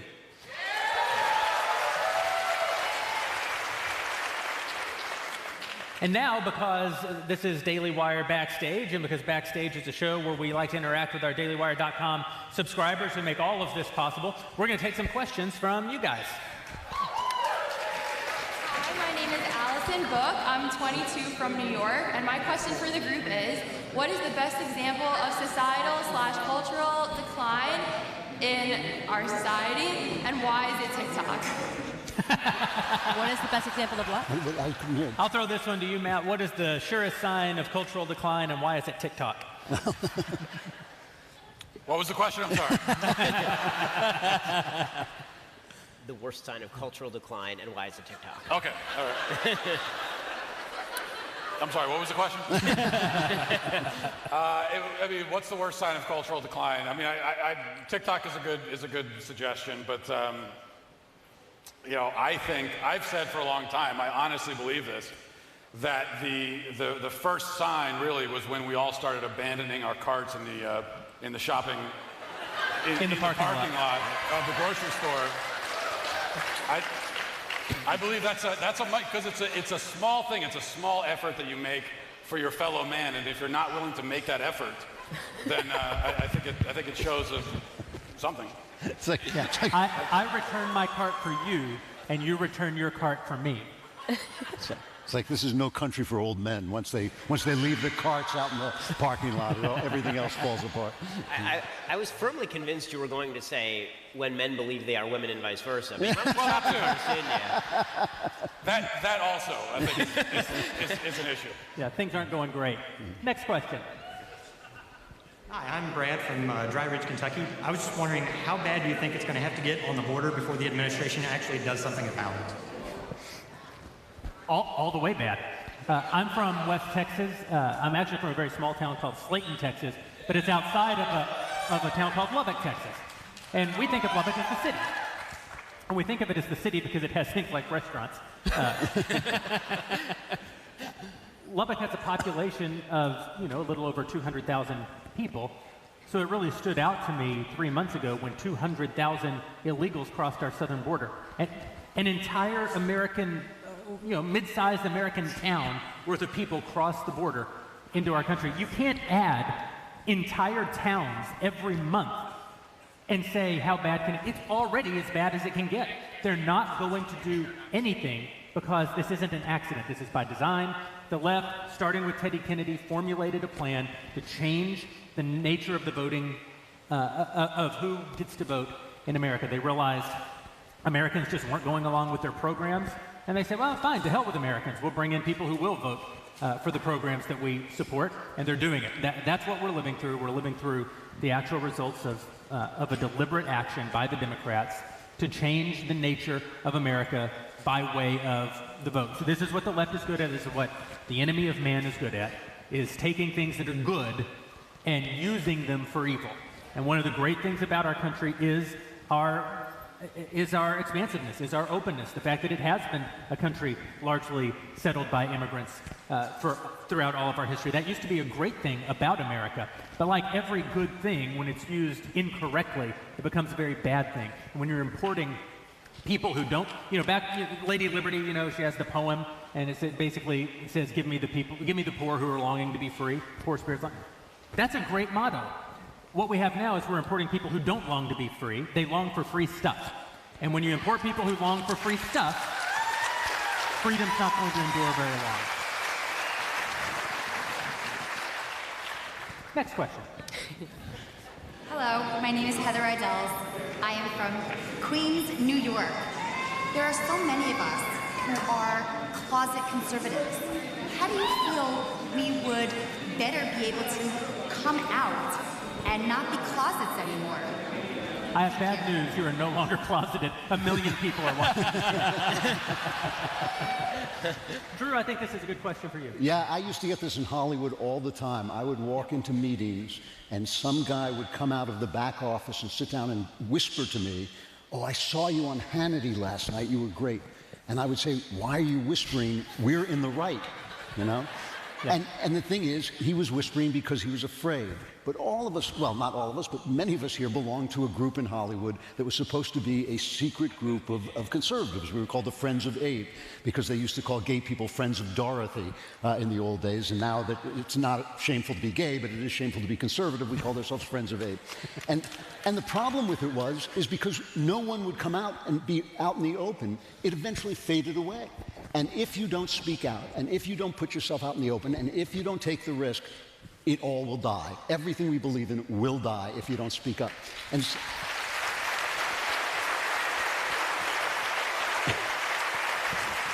so the terrible, terrible answer to this question is you got to have guts. You got to. Because, this thing, we're doing culture here. I'm so thrilled to see this happening. I can't tell you. It's a drum I've been banging forever. But everybody's part of the culture. You've all got our culture in your hand like a little flame, and you got to keep it burning, and you got to show it to people. You can't hide it away, and you can't let it go out. And it's each one of us has to do it. And I'm sorry, but it takes courage, and it takes risk, and it's going to cost you, but it's got to be done.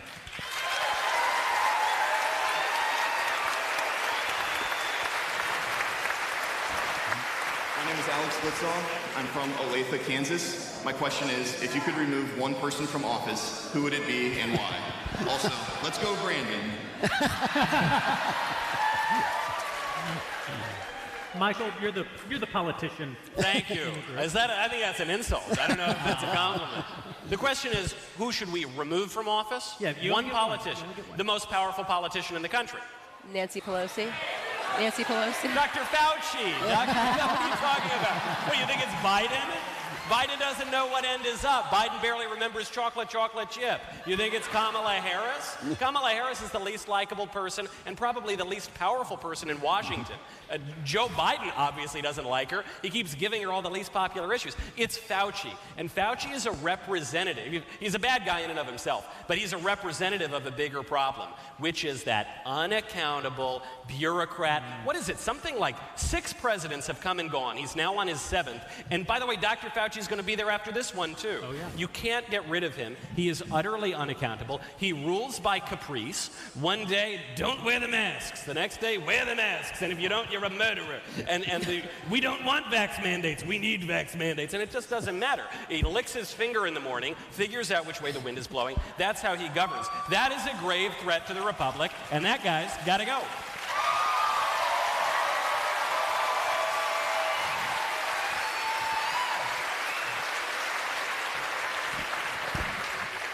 Hi, my name's Tim. I'm stationed outside of Seattle, Washington. I've been in the military for 17 years.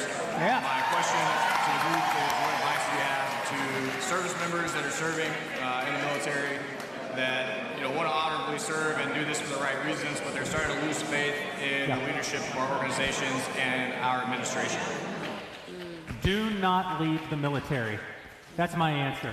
In the military, you make a decision to give something up, right? We're all free because the people in the military aren't. They make a decision to give up some of their freedoms and go into an organization that does have very authoritative control over the people who serve. But they do that, they make that sacrifice so that we can all be free. And one of the parts of that sacrifice is, this is not, I know this won't be popular, the military can tell you to take a vaccine, for example. I know this because if you ever served in the military, they make you take, I'm not kidding, dozens and dozens and dozens of vaccines. If you serve overseas, you get vaccine after vaccine after vaccine. It's a sacrifice to be in the military. But if you resist that to the point of getting out of the military, then you have turned over the only instrument that safeguards our freedom to people who don't want us to be free. The only people who will be left in the military are specifically the people who don't want to defend the freedom of the average American. And so, listen, Drew gave an unpopular answer, kind of a sad, I'll give you an unpopular, sad answer. If you are serving in the military, thank God for your sacrifice. And I'm sorry to ask, please keep sacrificing. If you go, the whole thing is over.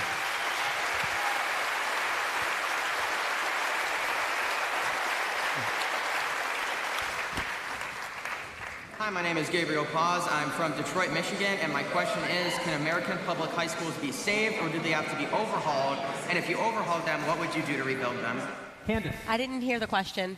Can the American public education system be saved? Can it be overhauled? No, we have to completely abolish the Department of Education, and we have to start over.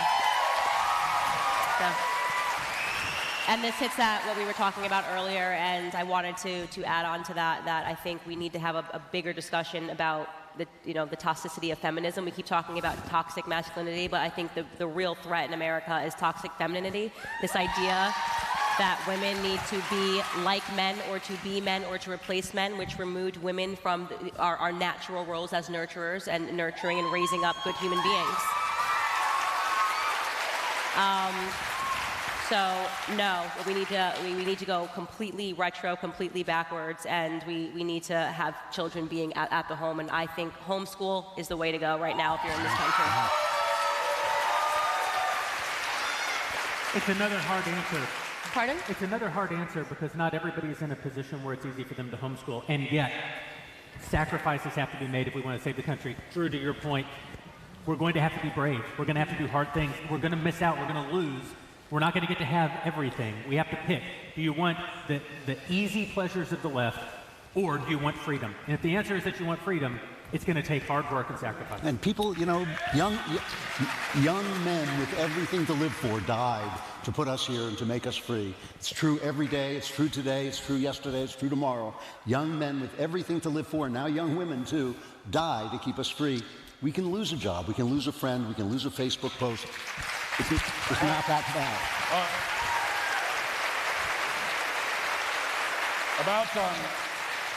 About homeschooling also, Drew brought up a good point earlier that a lot of people discovered during the lockdowns when they were forced to have, God forbid, their kids in their own house, that homeschooling is something they can actually do. And so I think there are a whole lot of parents who think that, well, I can't do homeschooling, it's impossible. I think homeschooling is possible for probably the vast majority of families. Not every family. I mean, there are situations where it probably wouldn't work at all. But for the vast majority of families, it is possible. It's just a matter of reprioritizing. What are your priorities in life? And so that's the solution to a lot of problems, is reorganizing your priorities. And that might mean you lose an income in the house. It might mean you take less expensive vacations. You have to settle on buying 2 TVs for the house instead of 6 TVs or whatever. But if you make those kind of sacrifices, I think homeschooling is still an option for a great many families. Jeremy, I have to ask a question because I disagree with your last answer. Well, I don't necessarily disagree. I just want to ask a quick question, to your point. So you're saying stay in the military and comply with this, even though you don't necessarily agree with it, because we need you to be there, right? So then, wouldn't those people who are still in the military, if they're complying with what they believe to be tyrannical, what if that administration then says, okay, now go shoot everyone who's unvaccinated? Are you going to say to them, well, now don't comply? Because the idea is if you comply with tyranny, you comply with tyranny, right? I think what I would say is that when you go into the military, you are giving up some of your personal autonomy for the time that you're in the military. And so saying that your commanding officer can give you orders that you don't like, and that they can make you do things to yourself. They can make you do 50 push-ups that you don't want to do. They can make you go away from your family overseas when you don't want to go. They can make you get that haircut that you don't want to have. They can make you do all kinds of things that cost you personal autonomy. I think that what they can't do, and this has been borne out in the West historically, most famously at Nuremberg, has always been part of the American tradition. They can't force you to do evil to other people.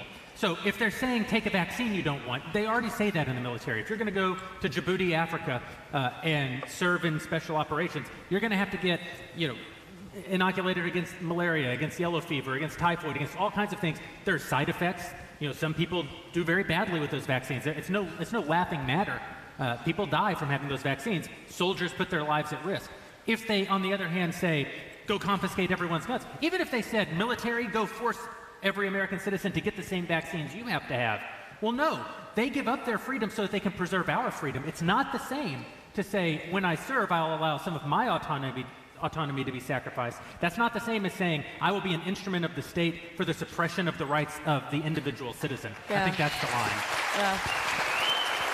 I think we're disagreeing because I think that when you go to Africa, I view malaria as an actual threat, and it's a thing that you should do. And when we're talking about this, we're talking about something that soldiers have an effective 100% chance of surviving. So there's something about that mandate that feels tyrannical to me versus something that seems necessary. You know what I mean? Well, to your point, this is a very good distinction here, which is when you look at the infection fatality rate from something like COVID, for the vast majority of people, it's extraordinarily low. So I think people are having these prudential disagreements of saying, for most healthy people, it's just not that dangerous. It doesn't merit this kind of policy, which is obvious, right? That seems so clear to us. But then it seems to me the way that we fight that is not to give up the military to the left. Don't forget, the left has put out in recent months 2 ads, one for the CIA and a recruitment ad for the Army, that were the wokest ads ever. The CIA ad was a woman saying, I'm a proud intersectional feminist, Latinx, yada, yada, yada. That's James Bond, right? That's not what I want to join. And then the Army ad was, I learned to fight terrorists at the Pride Parade on Coney Island with my lesbian mothers. That's not a joke. That was the actual ad. And so, they obviously are doing this on purpose. They're trying to discourage conservatives. They're trying to chase them out of the military. So what I think the way forward is it's similar to the public school answer. We need to go in and fire these woke generals and these woke officers who are enforcing stupid mandates on our servicemen. We're going to take some more questions and hear from Ben Shapiro at some point in the second half of the show. Before we do that, I promised you the world premiere of the trailer for our brand new film, Shut In. Here it is. Lady, I told you I need to see you at all times. Do you understand me? Well, I'm going to take off tonight so the kids can sleep most of the way. Well, I'm mostly done. I just need to finish cleaning out the pantry.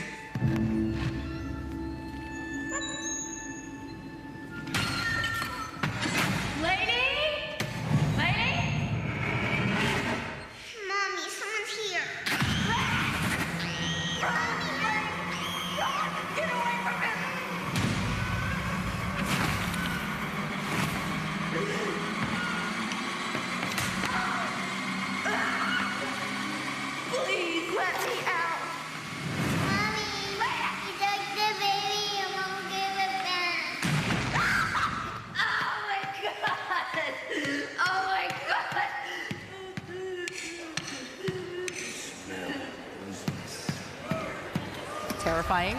Come in, everybody.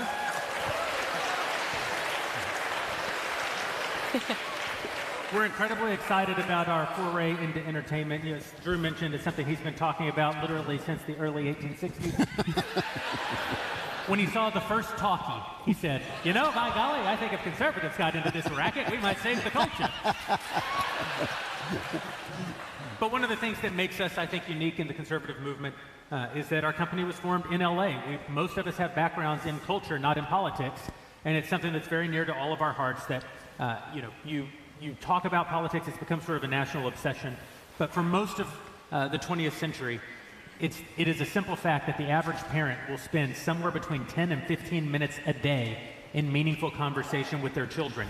but their children will ingest 8 hours a day of public school indoctrination and an additional 8 hours a day of value inculcation by the culture, be it film, TV, social media. In other words, even a good parent is outmatched exponentially for their child's attention. I'm not saying that we're making kids content. I'm saying that the culture is the true battlefield. You cannot save the culture if you give up the culture. We're not giving it up, and we're very grateful to you guys for helping us make a stand. Yeah.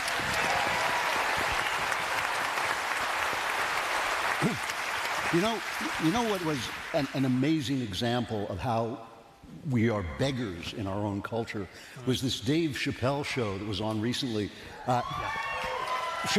Chappelle's a funny guy, and I'm not attacking him at all, but he came out and he said something that every 4-year-old knows, that the boys have the pee-pee and the girls have the vagina, you know, I mean, he said this, and we were cheering for it like it was a victory.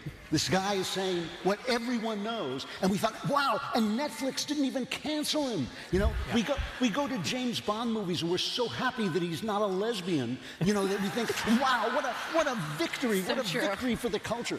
It's nonsense. We're playing defense all the time, and on defense, you cannot win. We got to play offense, and it's great that we're doing it. Yeah.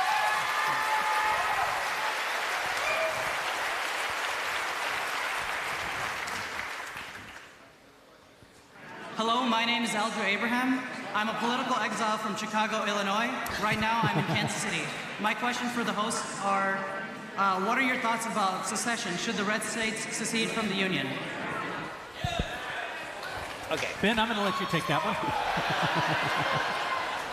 So, the problem is that there is a giant federal government with 2 million people working for it, including a massive army with nuclear weapons.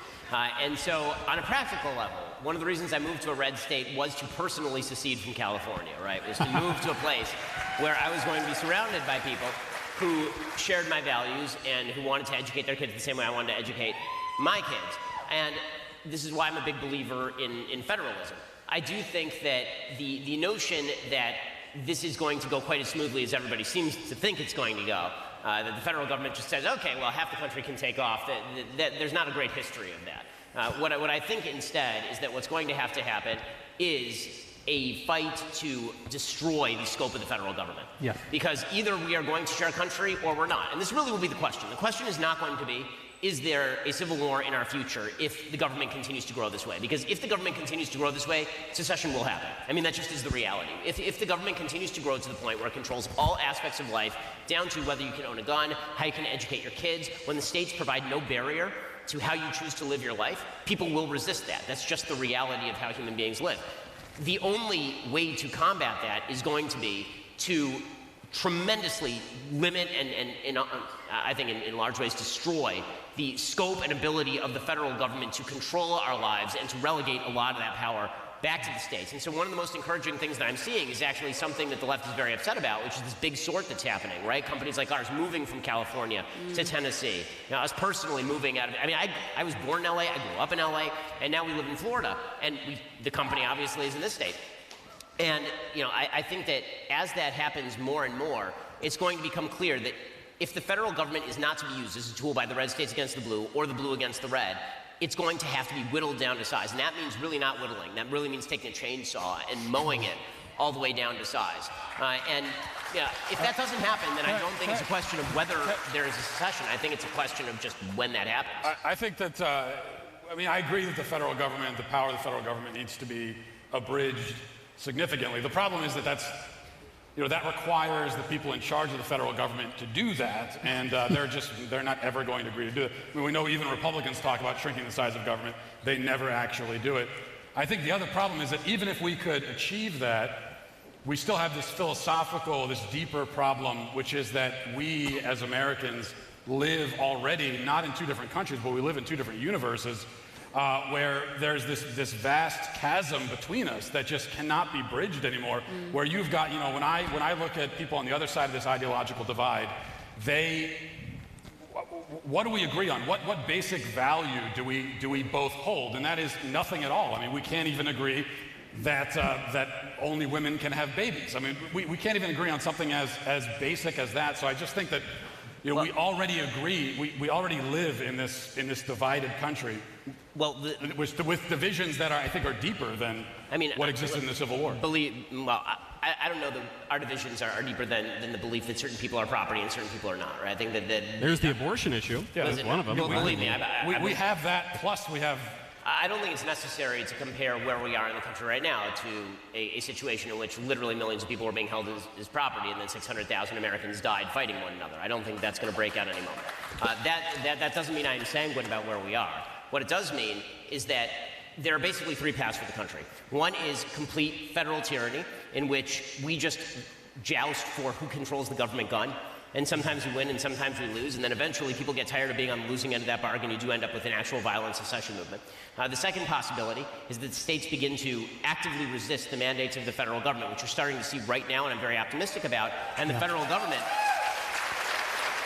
realizes that as large as it is and as powerful as it is not willing to undergo the vicissitudes of unleashing federal law enforcement into the states in order to enforce, and you have basically a soft form of secession that isn't actually secession, where the states just continue balkanization. A certain balkanization. And then the third possibility is that you have sort of the European Economic Commission version of the United States, the Articles of Confederation version of the United States, which is the one thing that we can maybe agree on if we don't want to vie over the government gun.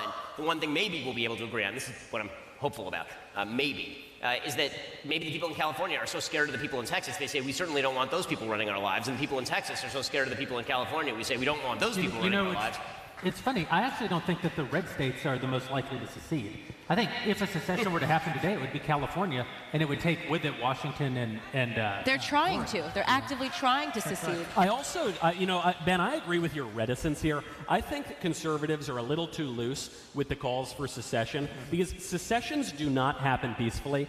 They just never do. It doesn't happen in India and Pakistan. It doesn't happen. There's no Brexit process in the United States. That's right. And so, unless you're really willing to go out and kill your cousins, which I'm not, I don't think that we ought to secede. But I do think also, look, I'd love to shrink the federal government and stop having them run our lives. But to Matt's point, we've been talking about that for 70 years, and we never do it, even when we win elections, because Republicans are cowardly. And there's maybe not even a way to do it. So I do think, it seems to me the call for secession is, ironically, sort of a lib answer. It's kind of this idea like, you do you.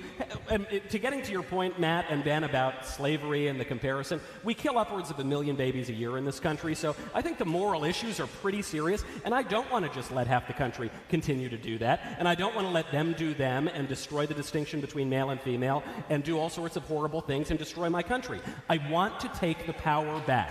I want to exercise power in a Let me just say one thing. Hold on, Matt. Let me just say one thing. Yes, secessions don't happen peacefully, but neither do unifications. That's the part that you're missing too, right? Like when countries come together, it's not peaceably either, right? What we're seeing right now in this country, I actually very much agree with Matt. There is not a single particle that we agree on, left and right. There's nothing. I mean, if you actually think that children should be taught pornography in school, tell me what the middle ground is there. Tell me where we're going to go, okay, you know what, let's unify here, like we're in couples counseling here, right? No, I think my child should be able to twerk and pick their gender and be sexualized in kindergarten. You say, no, I think that maybe the child should grow up. Tell me what the middle ground is. No, there's no middle ground. You have to beat them and take away their power. I think that's actually a very sensible discussion to have. Yes, I understand it's not going to be easy, but clearly trying to unify the country is not very easy either, and it's equally as violent. How many people are dying in Black Lives Matter protests, Antifa protests? We're acting like the violence is not happening right now, today, in this country. This is not just a discussion. But why give them New York? Why don't we just keep it? Why don't we just my point on this, because I agree with everything you're saying, Candace. Absolutely, we should not let the teachers do this, or the woke generals, or anyone else do this. But why should we let them have their own part of the United States to do these evil, awful things? Can I explain why? Why don't we just take it back? Can I explain why? Really, I want to bring it back to the shopping carts for a minute. I'm kidding. I'm joking. This is not just a discussion about what should happen. It's a discussion of what must happen. And so here's a must. A country must have some sort of uniting factor in order to remain a country, in order for a people to be a people. Totally and we know agree. that other countries across the world, they're united by heritage, they're united by ancestry, they're united by...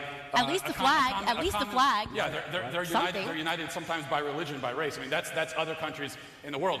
That's never really been the case for our country, and that's fine. But we did have, as the United States of America, what united us were some basic shared values. And my point is that if we do not have that anymore, which we don't, and I don't see any scenario where magically we acquire those shared values, then the country doesn't exist anymore anyway. And so we don't even agree on a national language anymore. We have to deal with that reality. Could I just return about the diagnosis? I think we disagree about both the prognosis and the cure. Meaning that I just don't know how you get from there to here. But the diagnosis is we're not a country. Hold on. I have to return here to the idea that some of this is theater, and it's purposeful theater, and it's theater that has been manufactured by the internet, which is a force we don't fully understand yet. And so I think it's true there is a group of people in this country who do not agree with the wisdom of the ages, the wisdom of the country, the founding of the country. I don't think it's that big a group. I don't think that the people who actually believe that men can become women, there's that many people. And so the question is, going back to what somebody said before about speaking out and not being afraid, is a question of calling them out, calling the people who fire John Gruden out and saying, no, you're the bad guys, and there's not that many of you. I really do believe on both the left and the right, because I don't believe this is a left-right question anymore. I believe this is a question of power, global conglomerating power, and this individual, small, I don't think that's families. But they're not phantom people either. Like, so it's like, yes, I agree with you. I believe that the majority of the nation does not want to see children sexualized. I can agree with that, right? But then I also have to be aware of the fact that, yes, the defund the police movement was real. Those were real people. There are real people all across the country that don't agree that we need to have local police. Like, they actually think it just all needs to be abolished, right? The idea of criminals running the street makes them feel happier than the idea that a criminal will be locked up rightfully and put into prison. How many people do you think there are? And by the way, Candace, the question is not how many people there are in the moment, in a moment of panic, in a moment of hysteria, but how many people there are long term. You know, it's too many. Too many? You say that you don't think that very many people actually believe that men can be women and so on. I wish that was the case. I hope that it is true. First of all, even if that is the case, then we talk about the silent majority. Well, shame on us as the majority if most of us don't believe this and we've allowed our culture. But I don't. But the reality is, you look at any of the survey, any of the polling, you find in the youngest generations, for example, gender nonconforming and trans identification among kids has risen tenfold over the previous generations. What that tells us is that this is a very real movement and phenomenon in our culture, and it's a very real divide that I think is basically unbridgeable. I don't think that's what it tells us. I think what it tells us is people will believe anything. And I think that the problem that we're dealing with, we like to blame the left for everything that goes wrong in our country.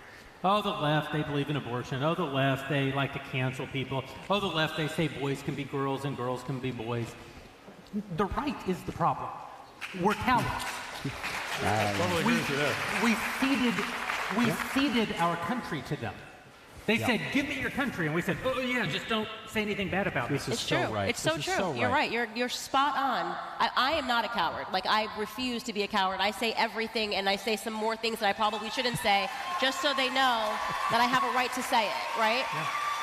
But you are correct. You are correct. Republicans, especially white male conservatives, which I get it, you guys are under attack, but I mean, you will say something that is true, and then allow somebody to pigeonhole you and say that you saying that true thing makes you racist, and then you guys shut up. It's incredible. I've never seen anything like it. It's incredible. It's like magic, true. right? Absolutely true. Like, only women can give birth. Shut up, you white racist. And suddenly, like, oh, I'm And I would happily be a coward if they'd let me. I'll disagree in one sense, that it's the right. Because the truth is that the right does not hold institutional power in this country. It has not held institutional power in this country for probably 2 generations. Okay, the truth is that the real problem in the country, in the end, and this is going to be the fate of the country, is and always will be the people in the middle.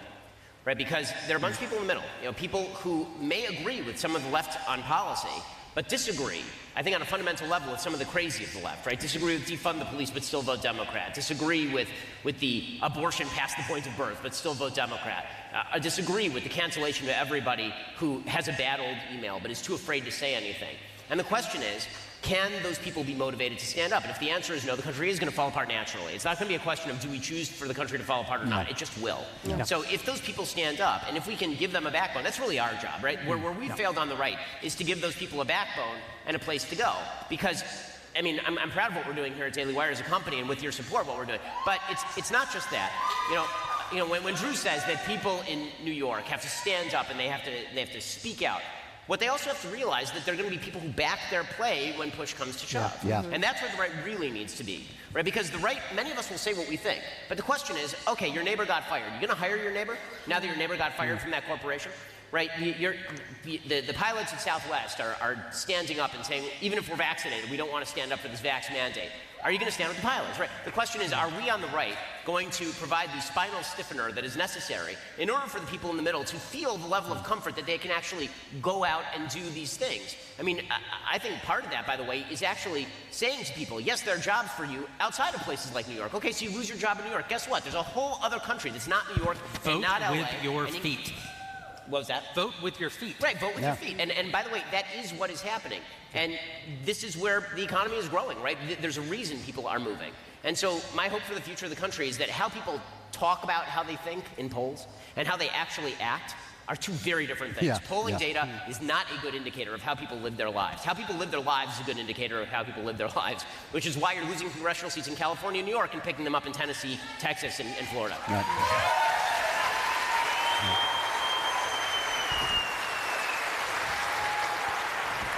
I really agree with what you said, Ben. I actually want to close on this idea because part of the purpose of tonight was so that we could give you guys an update on what's been going on over at the Daily Wire since we loaded up the truck and moved to Tennessee. This is basically the philosophy from which the Daily Wire operates. It's that is there a way to save the country? I don't know, I'm not God. Is there a way for freedom or are we going into a new dark ages? I don't know, I'm not God. You know, it's not my job to save the world. I don't have the power to save the world. I don't know the future. All I can do is my part. Right? I can get up, take my steps, do my thing, and trust God with what the outcome is. In your defense, Jeremy, you are a God king. Yes. You are not God, but you... Lowercase g. Lowercase g, yeah. Can't emphasize enough. But what I do think is that if there is a chance for the country, it's actually through strength in division, not strength in unity. I think that there is a way for the country to come back together. It's not going to be easy, and it's not going to be fast. It's not going to happen if Donald Trump says he's running for re-election. It's not like 2024, the country's going to be back. It's not going to work that way. It's a huge mistake that conservatives make. We always think we're one election away from the next election. Yeah. No, this is a 40 or 50-year project yes. to bring the country back together. And before we start moving back toward each other, what we actually have to do is consolidate power on the right. They've bifurcated the culture, right? We used to have one culture. We all listen to the same music, and we all watch the same movies, and we all watch the same sports, and we all watch the same TV shows. And then the left said, accept all of you. You can give us your money if you want to, but you're not allowed to enjoy the stuff that we make. We're going to lecture you. We're going to talk down to you. We're not going to give you what you want. Great. Let's make our own culture. Now they're bifurcating the economy. They're saying, no, Parler, you can't even use our servers. You can't engage in basic commerce with Amazon, the largest commerce institution in the history of the world. No, if you don't agree with the left, you're not even allowed to shop, basically. If you don't agree with the left, you're not allowed to talk. If you don't agree with the... So what do we have to do? We have to build our own economy. We have to accept the premise that bifurcation is upon us, and we have to start succeeding over here. If they say to half of the country, you can't, that half of the country needs to say, screw you, we will.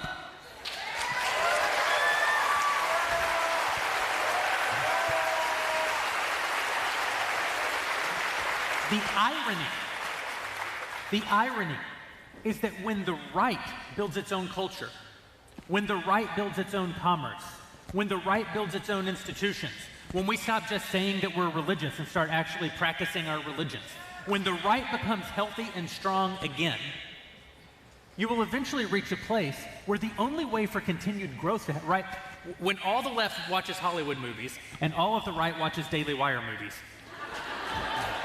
The only way for us to get new market share will be to come back together. But we're not going to come back together out of weakness. We're going to come back together out of strength. When we're as strong as we can be and as big as we can be, then the left is going to go, well, crap, I guess we shouldn't have done that thing that we did. And we're going to get to negotiate the terms of coming back together. It isn't, again, it's not going to be easy. It's not going to be cheap. It's not going to be fast. We're going to take losses. Things are going to get worse before they get better. We're going to be dispirited. We're going to be demoralized. We're going to have to get back up, dust ourselves off, keep fighting. And if we do, I think over the course of, listen, the left won a generational battle. What we're waking up to now is the fact that we lost a generational battle. You don't turn that tide without us engaging in a generational battle. The beauty is we are now the counterculture. Look how great counterculture can be. Let's get out there and kick their ass.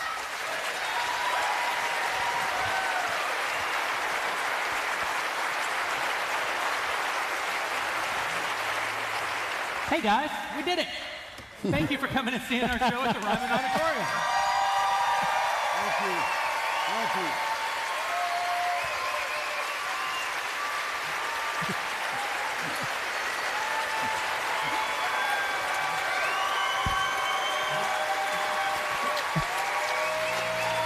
We're so grateful to you guys, so grateful to the crew, so grateful to all the great Daily Wire employees who haven't slept in 2 weeks to make this happen, so grateful to our DailyWire.com subscribers who pay all the bills and make it possible for us to engage in this conflict, so grateful to you guys for making the trip out to see us, grateful to Tennessee, grateful to the Ryman, I'm grateful to these guys. We're all going to hug Backstage after, and we'll see you next time on Backstage Live.